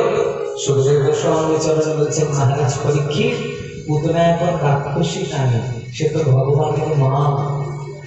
আর যে ভগবানের মা হয়ে যায় তার শরীর থেকে দুর্গন্ধ আসে, তার জন্য পুতনার শরীর থেকে উত্তম গন্ধ আসছে। তাই বলুন মহারাজ, বুদ্ধ পুতনা লোকবাগধিনী রাক্ষসী রুধিরাসনা জিঘাংসয়াপি হরেস্তমং দত্তয়পা সদগতিম। পুতনা রাক্ষসী ছিল, বালঘাতিনী ছিল, ভালোবেসে গোবিন্দকে দুধ খাওয়ায়নি, হিংসা করে মেরে ফেলার সংকল্প নিয়ে এসে গোবিন্দকে স্তন দান করেছে, তাতেই ভগবান তাকে মাতৃপদ দিয়েছেন। তাহলে বলুন মহারাজ পরীক্ষিত, এই বৃন্দাবনে যেই সকল মায়েরা আছে, শ্রীদামের মা, সুদামের মা, বসুদামের মা, যারা নিজের ছেলের থেকেও কৃষ্ণকে বেশি ভালোবাসে, সেই সব মা, আর বৃন্দাবনের এই সব গৌমাতা যারা নিজেদের বাছুরের থেকেও কৃষ্ণকে বেশি ভালোবাসে, এই সব গৌমাতা, এদের কি গতি হবে? পুতনাকে এত বড় গতি দিলেন, তাহলে যারা ভালোবেসে কৃষ্ণকে সত্যি সত্যি বাৎসল্য প্রেমে ভালোবেসেছেন, তাদের গতি কি হবে? বলে এটা বলার মতন সামর্থ্য আমাদের গলায় আছে? সুখদেব গোস্বামী চন্দ্র বলছে, এই কথা বলবার মতো শক্তি বাগদেবী আমার কণ্ঠে দেয়নি, কারণ শত্রুকেই যিনি মা বলতে পারেন, সত্যিকারের যিনি মা, তাকে যে তিনি কোথায় রাখবেন সেটা তো তিনি জানেন, আমরা জানি না। এটা উপলব্ধি করতে হবে, কোন বাক্যের দ্বারা প্রকাশ করা সম্ভব নয়। কিছু কিছু কথা থাকে যেগুলি ভাষায় প্রকাশ হয় না, অনুভব করতে হয়, এটাও অনুভব করে নিতে হবে। শত্রুকেই প্রভু এই গতি দিলেন, তাহলে যদি একবার হা গৌর, হা নাথ, হা জগন্নাথ বলে একবার তার কাছে কোনো ভক্ত আসেন, তাকে ভগবান কত ভালোবাসেন, কত প্রেম করবেন, এটা উপলব্ধির বিষয়। উপলব্ধি হলেই জীবন সফল হয়ে গেল। তো মাত্র 6 দিন বয়স ক্রমে ভগবান পুতনাকে উদ্ধার করলেন। বলি পুতনা মোক্ষকারী বাল গোপাল ভগবান কি জয়। এরপর মা সবসময় গোপালকে চোখে চোখে রাখে, আবার না জানি কোন রাক্ষস খোঁজ এসে যায়। তো একদিন মা লক্ষ্য করলেন গোপাল শুয়ে শুয়ে নিজেই এ পাশ থেকে উপাস হয়েছে, মানে গোপাল পাশ পরিবর্তন একা একা করেছে। আসলে নন্দরানী যশোদা অনেক বৃদ্ধ বয়সে পুত্র প্রাপ্তি হয়েছে, মানে বেশি বয়সে যদি ছেলের বাবা মা কেউ হয়, একটু আধিক্যতা হয়, হওয়াটা স্বাভাবিক। তারপরে আবার রাজার ছেলে, এ তো আমাদের পল্টু পল্টুর ছেলে নয়, নন্দরাজের ছেলে, তার তো একটু বাহুল্য থাকবে না। এবার নন্দরানী যশোদা ভাবলেন, ছেলে আমার আজকে পাশ পরিবর্তন করেছে, এ পাশ থেকে ও পাশ হয়েছে, এমনি একটা উৎসব হবে, বোঝো, একটা পার্শ্ব পরিবর্তন নিয়ে উৎসব। যশোদা কি করলেন? ব্রাহ্মণদের আবাহন করলেন, ব্রাহ্মণেরা শস্যয়নাদি করবেন, আর শস্যয়নাদি কর্মে সধবা স্ত্রী লোকেদের প্রয়োজন, তাই সধবা স্ত্রী লোকেদের আমন্ত্রণ করলেন। সবাই মঙ্গল পরিপূর্ণ হল, স্ত্রী লোকেদের একেবারে বিবিধ মাঙ্গলিক আচার আচরণের দ্বারা নন্দ ভবনে করে গম গম করছে, সঙ্গে ব্রাহ্মণদের বেদধ্বনি। এইবার যশোদা ভাবছেন ছেলেকে কোলে করে নিয়ে তো কাজ করা যাবে না, যজ্ঞের আয়োজনও করতে হবে, তো ছেলেকে কোথায় রাখবো? এদিক ওদিক তাকিয়ে দেখলেন নন্দ ভবনের উঠানের মধ্যে একটা গো শকট রাখা আছে। গো শকট মানে গরুর গাড়ি, গাড়িকে সংস্কৃত বলে শকট, এটা গরুর গাড়ি যেহেতু তাই এটা গো শকট। এবার একটা গো শকট আছে, এই শকটের তলায় নন্দরানী যশোদা দেখলেন ছায়া পড়েছে, স্বাভাবিক। আপনারা যদি কোনোদিন গ্রাম অঞ্চলে গরুর গাড়ি টাড়ি দেখেন, আমি অনেক গ্রাম অঞ্চল দেখেছি, বাংলাদেশ গেলে এখনো পর্যন্ত গরুর গাড়ি দেখা যায়, বৃন্দাবনে তো আছেই মোষের গাড়ি, অনেক অনেক গাড়ি প্রতিনিয়তই দেখা যায়। ব্রজের গ্রামগুলিতে তো মোষের গাড়ি গরুর গাড়ি এখনো প্রশিষ্ট। তো দেখবেন যারা মাঠে কাজ করেন, তারা ফসল আনার জন্য যখন গরুর গাড়ি টাড়ি নিয়ে যায়, রোদের মধ্যে কাজ করতে করতে খানিক জিরাতে হলে কোথায় জিরাবে? ওই গাড়ির তলাতেই এসে বসে, কারণ তলের ছায়া থাকে আর মাঠের হাওয়া থাকে, ওখানে বসে কিছুক্ষণ জিরানো যায়। তো মা দেখলেন এটাই ভালো জায়গা, ছায়াও করে আছে, এই গরুর গাড়ির তলাতে ছেলেটাকে শুয়ে রাখে, চোখে চোখেও রাখা যাবে, উঠানের কাজগুলো করা যাবে। মা কি করলেন? ওই শপথের তলায় গোপালকে শুয়ে দিলেন। এবার যখন শপথের তলায় গোপালকে শুয়ে দিয়েছে, গোপাল শায়িত হলেন। আর এই সময় কংস পাঠিয়ে দিয়েছেন এক অসুর, এর নাম উৎকচ। এই হিরণ্যাক্ষের পুত্র। উৎকচ কি করেছিলেন? একবার লোমশ ঋষির আশ্রমে গিয়ে তার আশ্রমের বাগান টাগান লন্ড ভন্ড করে দিয়েছিলেন। লোমশ ঋষি অভিশাপ দিয়েছিলেন, তুমি দেহবিহীন হয়ে যাও, তোমার শরীর থাকলে জগতে উৎপাত হবে বেশি। সেই দিন থেকে এই উৎকচ শরীরবিহীন হয়ে গেছে। এই শরীরবিহীন উৎকচ কংস প্রেরিত হয়ে এসে ওই গো শপথের মধ্যে ঢুকে গেল। ফলে কি হলো? এখন গরুর গাড়িটা গাড়ি নাই, এটা শপটা শুরু হয়ে গেল। হ্যাঁ, গাড়ির ভেতরে ওষুধ ঢুকে গেছে। ওষুধ ঢুকে গিয়ে এবার গরুর গাড়িটা আপনা আপনি আগাতে শুরু করলো। পাশে গোয়াল বালকরা খেলছে, তারা তাকে দেখলো গাড়িটা চলছে যে, অকস্মাৎ এত তাড়াতাড়ি হয়েছে কেউ চিৎকারও করতে পারছে না। আর ঠিক এই সময়ে বাল গোপাল ঘুমিয়েছিলেন, চোখ মেলে তাকালেন। ছোট্ট বালকেরা দেখবেন ঘুম থেকে উঠলে একটু আড়মোড়াও খাবে অনেকক্ষণ, না? বেশ হাত পা বেশ লম্বা করে। বাল গোপাল যেন আড়মোড়া ভাঙলেন, আর আড়মোড়া দিয়ে যখনই পাটা লম্বা করলেন, গিয়ে গরুর গাড়ির সঙ্গে পায়ের বুড়ো আঙ্গুলের সামান্য স্পর্শ হলো। আর অমনি ওই গো শপথ ঊর্ধ্বে 10 যোজন ঊর্ধ্ব লোকে গিয়ে খান খান হয়ে চারিদিকে ছড়িয়ে পড়ে গেল। আর ওই গরুর গাড়ির উপর যজ্ঞের ঘি, দই, দুধ রাখা ছিল, সব নন্দ ভবনের অঙ্গন প্লাবিত করে দিল।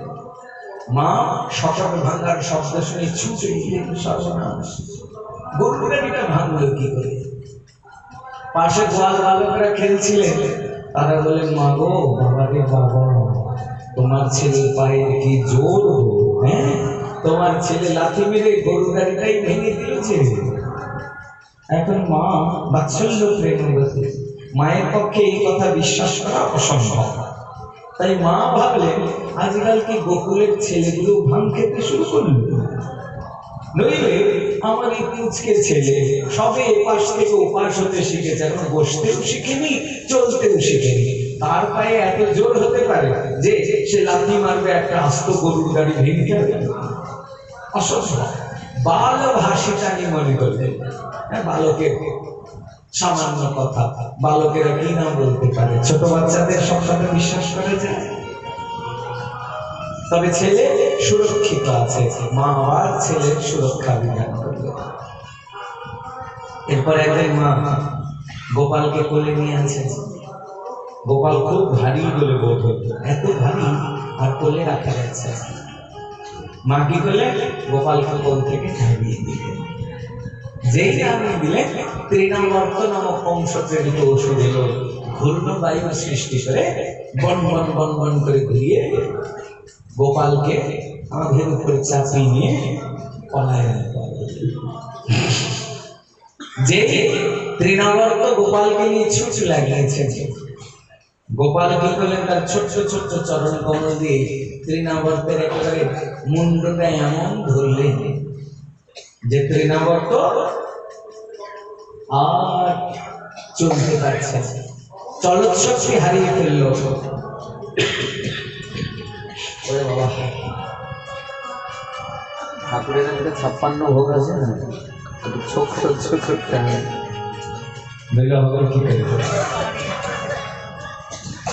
চোখের ঝাঁজ আগে সহ্য, তারপর ঠাকুরের ভোগ লাগুক, তারপরে সব ভক্তরাও সবাই প্রসাদামৃত আস্বাদন করতে পারে।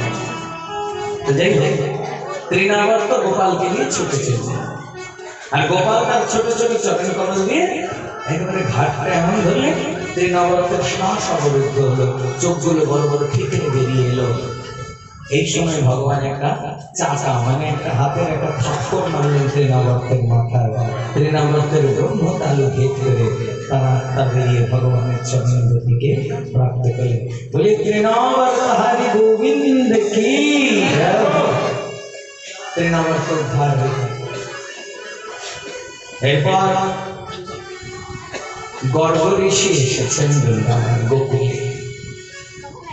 গর্গ ঋষি আসা মাত্র নন্দ মহারাজ তাকে স্বাগত করলেন। অহোভাগ্য অনেক ভাগ্যের ফলে বৈষ্ণব আসিলেন। মহারাজ, আমার বাড়ি তো এতদিন সাধারণ বাড়ি ছিল, আপনার মতন মহান ব্রাহ্মণের চরণ ধরিতে এই গৃহ আজ তীর্থ হয়ে গেল। পাদ্মরিকে পূজা করলেন গর্গ ঋষি। এ কর্তব্য ঘরে বৈষ্ণব সজ্জন যদি প্রাদুর্ভূত হন তাহলে গৃহস্থের কর্তব্য তাদের চরণাদি ভোগ করে দেওয়া।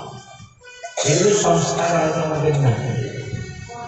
অথচ মহারাজ যুধিষ্ঠির যখন রাজস্ব যজ্ঞ করেছিলেন, এই যজ্ঞে যত মুনি ঋষি এসেছেন ভগবান নিজের হাতে প্রত্যেকের চরণ ভোগ করে দিয়েছেন। আমরা এগুলি সংস্কার ভুলে গেছি। এখন সাধুদের পা কেউ ধোয়াতে গেলে লোকেও হাসবে, আর আমরাও হাসি। লোকের কথা কি বলবে, তাই না? সেই সংস্কার আমাদের এখন ধীরে ধীরে অস্তাচলে চলে গেছে। কিন্তু নন্দ মহারাজ তিনি কি করলেন? চরণ ধৌত করে দিলেন, ধুয়ে তাকে সুন্দর আসন সমর্পণ করলেন, দিয়ে প্রণাম করলেন গদগদ হয়ে। হে আচার্য, আপনি যখন এসেছেন আমার বাড়িতে 2 নবজাতক আছে, এদের এখনো নামকরণ হয়নি, আপনি এদের নামকরণটা করে দিন। গর্গ ঋষি এসেছেনই নামকরণ করতে, বসুদেব পাঠিয়ে দিয়েছে এই যদুকুলের পুরোহিত। কিন্তু বলার সঙ্গে সঙ্গে রাজি হয়ে গেলে কেমন যেন হয়ে যায় না? তাই গর্গ ঋষি বলছেন, দেখুন নন্দ মহারাজ, আমি তো যদুকুলের পুরোহিত, আমি যদি আপনার ছেলের নামকরণ করি দেওয়ালিরও কান আছে, এই কথা যদি মথুরায় কংসের কাছে পৌঁছে যায় তাহলে ছেলে দুটো বিপদ পাবে। কারণ কংস সন্দেহ করবে, তাহলে নিশ্চয়ই এর সঙ্গে যদুকুলের সম্বন্ধ, মানে দেবকী বসুদেবের সন্তান বুঝি এরা। তার থেকে বরং আমার আপনার ছেলেদের নামকরণ না করাটাই ভালো হবে কোথায় বলুন।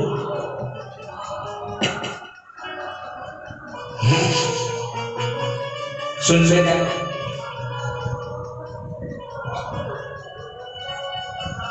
নন্দ মহারাজ বলছেন, না তা হবে না। আমরা যেমন গুরুদেব হোক আর বৈষ্ণবী হোক, আগে আমাদের ডেটের সঙ্গে অ্যাডজাস্ট করবো না। ছেলে ছেলের অন্নপ্রাশন নামকরণ যদি করাতে হয়, আগে আমরা পঞ্জিকায় ডেট দেখে তারপর গুরুদেবকে বলবো, গুরুদেব অমুক থেকে ছেলে অন্নপ্রাশন হবে, আপনি আসবেন তো? বলে এইরকম করে গুরু বৈষ্ণবকে আবাহন করা যায় না, এটা খানিকটা আজ্ঞা হয়ে গেল। যদি আমি করবো আপনি আসুন, গুরুদেব বা বৈষ্ণবকে কখনো আজ্ঞা করা যাবে না। যদি সত্যি কেউ চান যে বৈষ্ণবের আগমনে ছেলের অন্নপ্রাশন ভালো হবে, ছেলের মঙ্গল হবে, তাহলে গুরুদেব বা বৈষ্ণবের কাছে আগে গিয়ে তাকে প্রণাম করে তার কাছে প্রার্থনা করতে হবে যে আমার ইচ্ছা অভিলাষ যে আপনার শ্রীহস্তে বা আপনার চরণ ধুলির দ্বারা রঞ্জিত হয়ে আমার ছেলের অন্নপ্রাশন বা নামকরণ আদি সুসম্পন্ন হোক। আপনি কৃপা করে বলেন কবে আপনি আমার মতো অভোগের গৃহে শুভাগমন করবেন। এবার শ্রী গুরুদেব বা বৈষ্ণব যেই ডেট বলবেন, সেই ডেটে যদি পঞ্জিকাতে নামও থাকে জানবেন ওটাই সুযোগ। কারণ যেদিন গুরুদেব, যেদিন বৈষ্ণব কৃপা করে কোনো গৃহস্থের গৃহে প্রবেশ করেন, ওর থেকে সুদিন আর বিশ্ব ব্রহ্মাণ্ডে হয় না। ওটাই সব থেকে শুভ দিন, ওটাই সব থেকে শুভ মুহূর্ত। ওই পঞ্জিকার হাজার হাজার ডেট বের করে কোনো লাভ হবে না। রাজা ধীরাজ মহারাজ সম্রাট অনেক ছিলেন, তারা ওই পঞ্জিকার ডেট মিলিয়ে অনেক কাজ করেছে, তাদের রাজভবনও শেষ হয়ে গেছে, হয় না? হয়তো গঙ্গার পাড়ে গিয়ে দেখুন বল্লাল ঘিবি করে আছে, রাজা বল্লাল সেন যখন ওই গৃহ প্রবেশ করেছিলেন, ভালো টেট দেখে করেন, তারপর পরে আছে ধ্বংসস্তূপ হয়ে। হ্যাঁ, এই জন্য প্রকৃত শুভ দিন হলো গুরু বৈষ্ণবের প্রবেশ। তখন আর পঞ্জিকাও দেখতে হবে না, তিথিও দেখতে হবে না, নক্ষত্রও দেখতে হবে না। শ্রী গুরুদেব যখন বলেছেন, বৈষ্ণব যখন বলেছেন, সেটাই শুভ দিন, সেটাই শুভ। তাই নন্দ মহারাজ ভাবলেন, গর্গ ঋষির মতন যখন প্রাজ্ঞজন প্রবেশ করেছেন, এই সৌভাগ্য আমি হারাতে চাই না। আমার দুই ছেলের নামকরণ এনার হাতেই হতে হবে। তাই বললেন, প্রয়োজনে আমি লোক সম্ভ্রান্ত করবো না, কাউকে নিমন্ত্রণ করবো না, কেউ জানবে না, কাক পাখিকেও টের পাবে না। আমার গৌশালার নিভৃতে এদের নামকরণ হবে, তো আপনার দ্বারাই নামকরণ সুসম্পন্ন হবে। নন্দ ভবনের গৌশালার নিভৃতে গোবিন্দ এবং বলরামের নামকরণ করতে গর্গ ঋষি গেলেন, শস্ত্রায়নাদি করলেন, করবার পর এবার নামকরণ করেছেন। প্রথমে তো বড় ভাইয়ের নাম করবে, তারপরে তো ছোট ভাই। তাই গর্গ ঋষি নামকরণ করেছেন, অয়ং হি রোহিণী পুত্র রমায়ণ সহিতে গুণে। এই ছেলে রোহিণী নন্দন নামে জগতে বিখ্যাত হবে। আর বলাধাক্কং বলং বিদুঃ, এর শরীরের মধ্যে অনেক বল হবে, শরীরে খুব শক্তি হবে, তাই এর এক নাম হবে বল। আর সমগ্র গোকুলবাসীর প্রতিনিয়ত মনোরঞ্জন করবে, যেহেতু মনোরমন করবে, তাই এর এক নাম হবে রাম, বলরাম। আর কি কোন এক সময় যদুবংশীয়দের মধ্যে বিবাদ উৎপন্ন হলে এই নবজাতক যদুবংশীয়দের দুইজনকে একত্রীভূত করবে, তাই এর এক নাম হবে শঙ্কর্ষণ। নামকরণ সুসম্পন্ন করে এবার নন্দনন্দনের দিকে তাকিয়ে বলছেন, মহারাজ আপনার এই ছেলের কথা কি বলবো? যেমন ভগবান শ্রীমান নারায়ণ চার যুগে, সত্য যুগে শুক্ল মূর্তি, ত্রেতা যুগে রক্ত মূর্তি, দাপরে কৃষ্ণ মূর্তি এবং কলিতে পিত মূর্তি ধারণ করে, তেমনি আপনার এই ছেলেও চার যুগে চার বর্ণ ধারণ করে। নারায়ণের মতোই ছেলে আপনার। শুক্ল রক্ত পীত ইদানীম কৃষ্ণ কামরতঃ। যেহেতু এটা দাপর যুগ চলছে, নারায়ণ ভগবান দাপর যুগে কৃষ্ণ রূপ শরীর ধারণ করেন। আপনার ছেলে গায়ের রঙ কালো, তো তাই এর এক নাম হবে কৃষ্ণ। কৃষ্ণ নাম রাখেন গর্ব ধ্যানিতে জানে না, এর নাম হবে কৃষ্ণ। আর প্রায়গম বসুদেবস্য কশ্চিৎ জাতস্তবাত্মজ, গর্গ ঋষি একেবারে মিথ্যাও বললেন না, অকাপ সত্যও বললেন না, প্রায়গম বললেন। প্রায়গম মানে কোন এক সময়, বলা যাবে না যে এই তো কদিন আগেই বসুদেবের ছেলে এটা আপনার বাড়িতে এসেছে, তাই বলে প্রায়গম কোন এক সময় আপনার এই ছেলে বসুদেবের ছেলে হয়েছে। তাই এই জন্মেও লোকে একে বাসুদেব বলে জানবে, বাসুদেব ইতি সম্প্রচক্ষতে, এর এক নাম হবে বাসুদেব। আর কি হবে? বহুধী সন্তি নামানি রূপানি চ শতস্রতে, আপনার এই ছেলের অনেক অনেক অনেক নাম, সাক্ষাৎ বেদ এর বর্ণনা করতে অসমর্থ, বেদ জানে না এর কত নাম। অনন্ত কৃষ্ণের নাম অনন্ত মহিমা, নারদাদি ব্যাসদেব দিতে নারে সীমা। নারদাদি মহাত্মা ব্যাসদেবাদি এর নামের সীমা পরিসীমা জানে না, এত নাম নেই। এই বলে এবার গর্গ ঋষি মনে মনে গোবিন্দের বন্দনা স্তুতি করে জানালেন, হে নাথ তুমি সপ্রকাশ, তোমার নাম সপ্রকাশ, তবু তুমি আমার মতন ব্রাহ্মণকে ডেকে তোমার চরণ দর্শন করার ছলে, মানে নামকরণ করার ছলে তোমার চরণ দর্শনের সৌভাগ্য দিয়েছ। এইরকম সৌভাগ্য এই হতভাগ্য ব্রাহ্মণকে বারংবার দিও। এই বলে প্রণাম করে সেখান থেকে গমন করলেন। এইদিকে বালগোপাল ধীরে ধীরে চন্দ্রকলার মতো বাড়তে শুরু করলেন। গোপাল উঠে বসতে শিখলেন, হামাগুড়ি দিতে শিখলেন, উঠে দাঁড়াতে শিখলেন, এক পা দু পা করে চলতে শুরু করলেন। আর গোপালের চরণের ধ্বজ বজ্র অঙ্কুশ আদি চিহ্নের দ্বারা গোকুল ভূমি পূত পবিত্র হয়ে উঠল। গোকুলের মহিমা বিশ্ব ব্রহ্মাণ্ডে ছড়িয়ে পড়ল, যেখানে ভগবান নগ্ন পদে বিচরণ করেছেন। গোকুল ভূমির তো এই মহিমা। তো গোকুল নাথ ভগবান গোকুলে বিচরণ করতে করতে তার মনোহারী দ্বিতীয় মাখন চুরি লীলা শুরু করলেন। ছোটবেলাতে মাখন চুরি লীলা বৃন্দাবনের প্রসিদ্ধ লীলা। মহাজন বললেন, ব্রজে প্রসিদ্ধম নবনীত চৌরম। বৃন্দাবনের মণি চুরি করার কথা খুব প্রসিদ্ধ ঘটনা। বলে বোঝো, চুরি করা কোনোদিন প্রসিদ্ধ হয়? চুরি করা নিষিদ্ধ কথা, তাই না? চুরি করার কথা এটা তো লজ্জার কথা, এটি ভালো কথা। কিন্তু বৃন্দাবনে চুরি করার কথাটাই খুব ভালো কথা। সে কি করে হবে? ব্রজের প্রসিদ্ধ নবনীত চৌরম। বৃন্দাবনের মণি চুরি করাটাই তো বিখ্যাত ঘটনা। বলে ভাই, চুরি করা যদি বিখ্যাত হয়, আগে জানুন চুরি কাকে বলে? চুরি কাকে বলে? নীতিশাস্ত্র বলছেন, পরদ্রব্যই অপহরণম চৌর্যম। অন্যের দ্রব্য তাকে না বলে যদি কেউ নেয়, তাকে বলে চুরি, তাই না? এবার বলুন, বিশ্ব ব্রহ্মাণ্ডে গোবিন্দের 9 গুণটা। এই অনন্ত বিশ্ব ব্রহ্মাণ্ড গোবিন্দের, বৃন্দাবন গোবিন্দের, গোকুল গোবিন্দের, গোকুলের গোপ গোপী গৌমাতা গোবিন্দের। তাহলে গরুর দুধও তো গোবিন্দেরই হয়, দুধ গোবিন্দের হলে ননিও তো গোবিন্দেরই হয়। তা নিজের জিনিস নিজে খাবেন, তাতে চুরি হবে কেন? তাহলে বৃন্দাবনে গোবিন্দের ননি খাওয়াকে চুরি বললাম কেন? বলে আসলে ভগবান কখনো কখনো এরকম চুরি করার ছলে তার ভক্তের মহিমা বর্ধন করেন। যেমন মাধবেন্দ্র পুরীর জন্য রেমুনার গোপীনাথ ক্ষীর চুরি করেছিলেন। আজও পর্যন্ত গোপীনাথ ক্ষীর চোরা গোপীনাথ নামেই পরিচিত। তো নিজের নামের সঙ্গে চোর ধারণ করে তিনি কি জানালেন?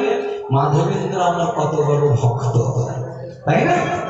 নিজের নামের সঙ্গে চোর নিয়ে নিলেন, কিন্তু ভক্তের মহিমাকে স্থাপন করলেন। তেমনি বৃন্দাবনে ভগবান মাখন চোর হলেন, আর সমগ্র জগতে বৃন্দাবনকে প্রতিষ্ঠা করে দিলেন যে বৃন্দাবন আমার এত প্রিয়, এত প্রিয়, ব্রজবাসী আমার এত প্রিয় যে তারা না গেলেও আমি তাদের ঘরে চুরি করে হলেও খেয়ে। যেখানে ব্রহ্মাদি দেবতারা পর্যন্ত গোবিন্দের সেবা পায় না, সেখানে বৃন্দাবনে ভগবান চুরি করে খেয়ে। তাহলে বুঝুন বৃন্দাবন কত প্রিয় স্থান। বৃন্দাবনের তুল্য প্রিয় বিশ্ব ব্রহ্মাণ্ডে আর কিছু। এই হল বৃন্দাবন। বৃন্দাবনে ভগবান মনোহারী মাখন চুরি লীলা করেছেন। একদিন বৃন্দাবন ভূমির মহিমা দেখা দিকে ভগবান কি করলেন? বৃন্দাবনের মাটি খেয়ে ফেললেন, ব্রজরজ খেয়ে ফেলেছেন। সখারা দৌড়ে এসে মাকে বললেন, মা, গোপাল মাটি খেয়েছে। ব্রজরজ সেবনের কি মহিমা আমি বলেছি, তাই না? আর দ্বিতীয়বার বলবো না ব্রজরজের কথা, সময় কম তো, অনেক দূর যেতে হবে। তার মা ছুটে এসেছেন, হ্যাঁ রে গোপাল, মাটি খেয়েছিস? গোপাল বললেন, না গো মা, আমি মাটি খাইনি। এ কি, ঠাকুর চুরি করে আবার মিথ্যে বলে? মাটি তো খেয়েছে। ফের বললেন না। বলে ভগবান বলছেন বৃন্দাবনের মাটি মাটি নয়, বৃন্দাবনের মৃত্তিকায় সাক্ষাৎ ব্রহ্ম। ব্রজরাজ ভগবান সেবন করলেন। এবার বলছেন মুখ হাঁ কর। যশোদা বললেন, যেই গোপাল মুখ হাঁ করলেন, গোপালের মুখের মধ্যে অনন্ত কোটি বিশ্ব ব্রহ্মাণ্ড দর্শন করলেন। যশোদা দেখে অবাক হয়ে গেল। আরে বাপরে, গর্গ ঋষি বলেছিলেন ছেলে নারায়ণের মতো, এখন দেখছি তো ছেলে সাক্ষাৎ নারায়ণ। এখন মা যদি গোপালের পুজো করতে শুরু করে দেয়, তাহলে বাৎসল্য তো ঘুচে যাবে। গোপাল দেখলেন এ কোনো বিপদে পড়ে গেছে, কি করা যাবে? এবার গোপালের ইচ্ছা শক্তি যোগমায়া মায়ের মাথাটা গোল গোল করে ঘুরিয়ে দিলে, মায়ের আবার বাৎসল্য প্রেমে মা ভাবলেন দূর বাবা, দিন যাচ্ছে, বয়স হচ্ছে, আর চোখের মাথা খেয়ে বসে আছে। আরে এটা আমার ছেলে, আমার ছেলের মুখের মধ্যে ব্রহ্মাণ্ড থাকবে। এই গোপাল চলো মুখ ধো, বলে মুখ টুক ধুইয়ে দিয়ে তাকে করে নিয়ে স্তম্ভদান করছে। এর বাৎসল্য প্রেমের ধ্যানের মূর্তি। সুখদেব গোস্বামী চরণকে উদ্দেশ্য করে মহারাজ পরীক্ষিত প্রশ্ন করেছেন, গুরুদেব বলুন না, আপনি বলুন কৃপা করে, এই নন্দ যশোদা এমন কোন সৌভাগ্য করেছে, এদের এমন কোন সুকৃতি আছে যে নন্দ যশোদা অনন্ত কোটি বিশ্ব ব্রহ্মাণ্ডের মালিক গোবিন্দকে কোলের পুতুলের মতন করে নিয়ে খেলছে, কি করে সম্ভব? সুখদেব গোস্বামী বলছেন, মহারাজ এই নন্দ আর যশোদা পূর্বজন্মে দ্রোণ আর ধরা ছিল, তারা ভগবান ব্রহ্মার আরাধনা করেছেন আর ভগবান ব্রহ্মার কাছ থেকে এই অত্যুত্তম বাৎসল্য প্রেমকে প্রাপ্ত করেছেন। কেমন বাৎসল্য পরবর্তী লীলাতে দেখাচ্ছেন। যশোদার বাৎসল্য কতদূর? সুখদেব গোস্বামী চরণ বললেন, একদা গৃহদাসিষু যশোদানন্দ গেহিনী কর্মান্তর নিযুক্তাসু নির্মমন্ত স্বয়ং দধি। একদিন গৃহদাসীরা সব গোবর্ধন যজ্ঞে চলে গেছে, মা যশোদা স্বয়ং দধি মন্থন করতে বসলেন। গোপালকে শুইয়ে দিয়ে তো দধি মন্থন করবার সময় দধি মন্থনের ঘর ঘর শব্দ হচ্ছে, মায়ের হাতে কঙ্কনের শব্দ হচ্ছে, কানের কুণ্ডলের শব্দ হচ্ছে, সব মিলিয়ে এক উত্তম তাল উৎপন্ন করবে। আর মা মনে মনে গোপালের বাল্যলীলা চিন্তন করতে করতে গুনগুন করে গান গাইতে শুরু করলেন, যে গান ত্রিভুবন পরিপ্লাবিত করে দিয়ে গোপালের কর্ণকুহরে প্রবেশ করলেন। আর গোপাল শুয়ে থাকতে পারে, গোপাল উঠে পড়ল। উঠে পড়ে গোপাল ভাবছে অন্য দিনের ঘটনা তো অন্যরকম হয়, মা নিজে এসে আমাকে বাবা ওঠো, খোকা ওঠো, কত কিছু বলে ঘিয়ের প্রদীপ প্রদীপ নিয়ে এসে জাগরণ করায়। আজকে আমি জেগে মা মা বলে ডাকছি, মাকে কেন দেখছি না? এই বিপর্যয় হলো কি করে? গোপাল বাইরে এসে দেখছেন মা দধি মন্থন করছেন। ও যতকাল এই দইয়ের ভাণ্ডটাই করছে, আজ দইয়ের ভাণ্ড নিয়ে মা এত ব্যস্ত হয়ে গেল, আমায় ভুলে গেল। খুব রাগ হলো দইয়ের ভাণ্ডটার উপর। এসে ও মা খিদে পেয়েছে বলছে, মায়ের লক্ষ্যই নাই। অবশেষে কি করলেন, মন্থন দণ্ডটায় হাত দিয়ে ধরলেন গোপাল। এবার মায়ের চোখের সামনে যখন গোপালের হাতটা ভেসে উঠলো, অমনি মা সম্বিত ফিরলেন। ও ছেলে উঠে পড়েছে, তাহলে তো ননিতলা আজকে ঘুরছিল। লালা এত তাড়াতাড়ি উঠে পড়েছ? হ্যাঁ মা, বড্ড খিদে পেয়েছে। সঙ্গে সঙ্গে গোপালকে কোলে নিলে মা যশোদা স্তম্ভদান করতে শুরু করলেন। এই লীলা অনন্তকাল ধরে চললেও এই লীলার কোনো সমাপ্তি হওয়ার কথা নয়, কিন্তু যোগমায়া লীলার চমৎকারিত্ব করে, পরিপুষ্টি করে। তাই যোগমায়া কি করলেন, যশোদা কিছুক্ষণ আগে উনানে দুধ চাপিয়ে দিয়ে এসেছে। হঠাৎ উনানের আঁচে ধীরে গেছে। যশোদা দেখলেন এখন উনানে দুধ আবর্তিত হতে হতে দুধ পড়ে যাচ্ছে, পড়ে যাওয়ার উপক্রম হচ্ছে। মা কি করলে, গোপালের এখনো খেয়ে পরিতৃপ্তি হয়নি, গোপালকে কোল থেকে নামিয়ে দিয়ে দুগ্ধাবর্তন করতে ছুটল। সে কি মায়ের কাছে কি গোপালের থেকে দুধের দাম বেশি? তা নয়, মা তো বাৎসল্য প্রেমবতী। মায়ের ভাবনা, এখন নাই বুকের দুধ খেয়ে গোপালের খিদার নিবৃত্তি হলো, কিন্তু খানিক বাদে গোপাল যখন ক্ষুধার্ত হবে তখন গোপাল কি খাবে? তখন তো গোপালের আবার খাবারের প্রয়োজন হবে, তখন কি খাওয়াবো গোপাল? এই ভেবে কি করলেন মা দুগ্ধাবর্তন করতে গেলেন। কিন্তু গোপালের এই প্রচেষ্টা গোপালের ভালো লাগলো না। তাই গোপালের যাবতীয় রাগ গিয়ে পড়লো বেচারা দধি ভাণ্ডের উপর। কি করলেন? হাতে একটা ছোট্ট প্রস্তর খণ্ড নিলেন আর দধি ভাণ্ডটাকে আঘাত করলেন। বেচারা দধি ভাণ্ড কটকট কটকট কটকট করতে করতে ফেটে চৌচির হয়ে গেল। দধি অঙ্গন প্লাবিত হয়ে নন্দনন্দনের চরণ বিধৌত করতে। এবার দইয়ের ভাণ্ড ফেটেছে, ভালোই হয়েছে, কিন্তু গোপালের ভয় হল। বাবু সাক্ষাৎ ভয় যাকে ভয় পায়, সেই গোপাল মায়ের ভয়ে ভীত হয়েছে, মাকে ভয় পাচ্ছে। এই মা যদি জানতে পারে, মা জানলে কি হবে? তাহলে মায়ের চোখ থেকে আপাতত পালাও। পলায়ন পর হলেন গোপাল। পালিয়ে যাবেন কোথায়? পায়ের ছাপগুলো, দই মাখানো পায়ের ছাপ তো লেগে রইল। খানিক দূর গিয়ে দেখলেন নবনীত ভান্ডার ঘর। ননি চোরের ননি দেখেই ননি খাওয়ার স্পৃহা জাগ্রত।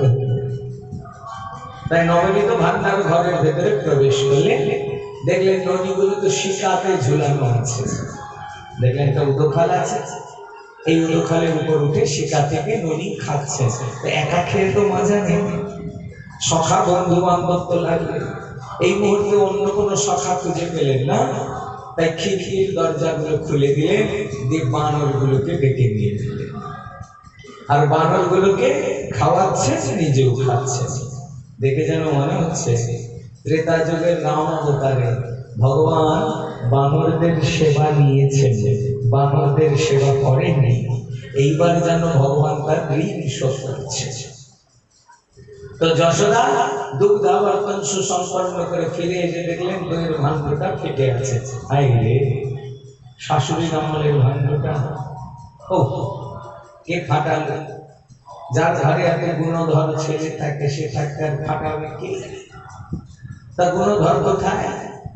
পায়ের ছাপ দেখে মা অগ্রসর হয়ে এবার নবনীত ভান্ডার ঘরে উঠি দিয়ে দেখলেন এতদিন গোপীরা বলেছে গোপাল গোপীদের ঘরে চুরি করে খায়, আজ তো দেখা যাচ্ছে নিজের ঘরে গোপাল চুরি করছে।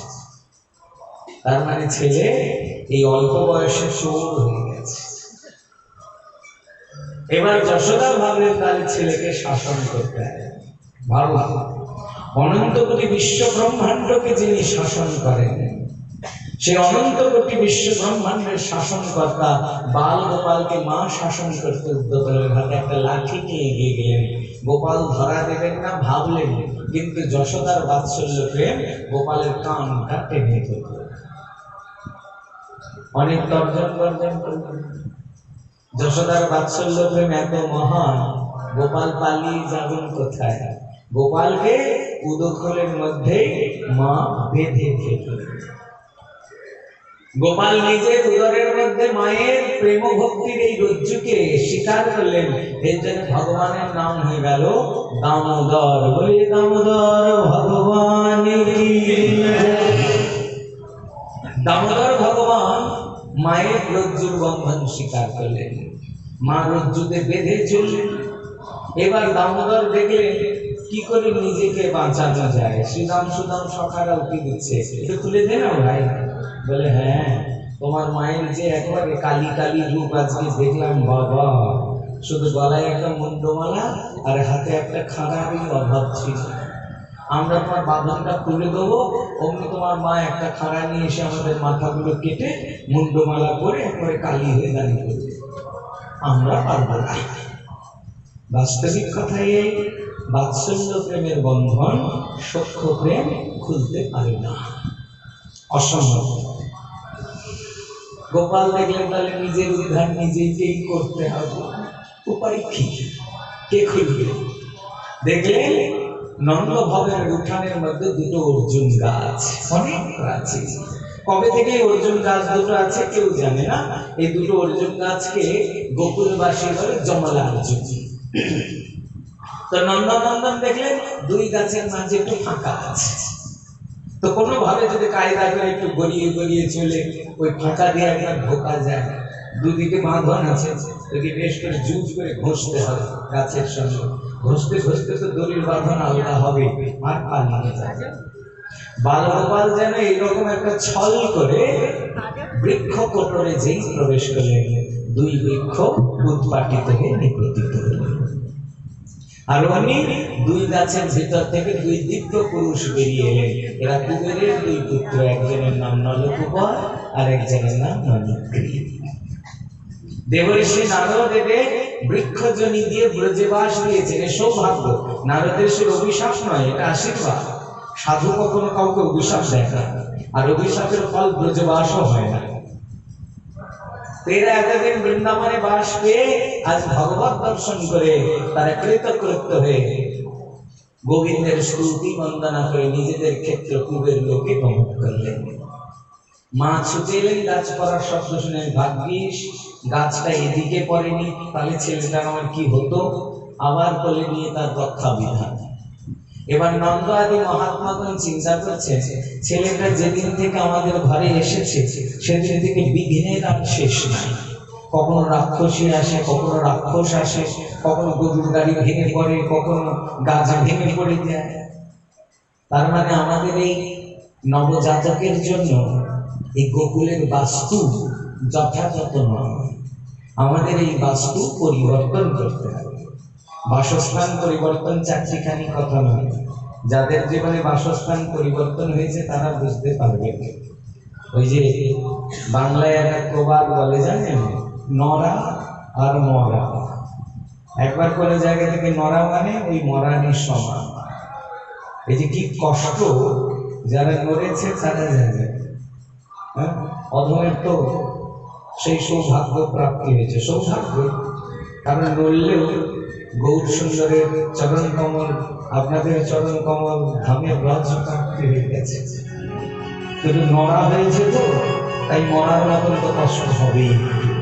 তবে কষ্টের মধ্যে গৌরাঙ্গের চরণের আনন্দ। তো ব্রজবাসীরা সিদ্ধান্ত করলেন, আমরা আমাদের বসত পরিবর্তন করব। কোথায় যাব? যমুনা কুলের সন্নিধানে বৃন্দাবনে যাব। তো চলুন আমরা তো বৃন্দাবন যাই। সবাই বৃন্দাবন যাবেন তো? সুন্দর করে হাত তালি দিয়ে, কারণ বৃন্দাবন প্রেম সহকারে যেতে হয়। আর বৃন্দাবনে গিয়ে আমরা গিরিরাজ পূজন আদি করবো প্রেম সহকারে। मन तू चले रे श्री वृंदावन धाम, राधे राधे गाएंगे हो, श्यामा श्यामा गाएंगे। तू चले वृंदावन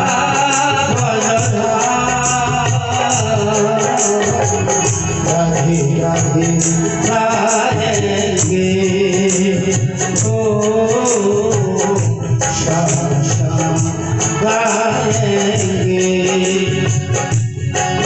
मन तू चले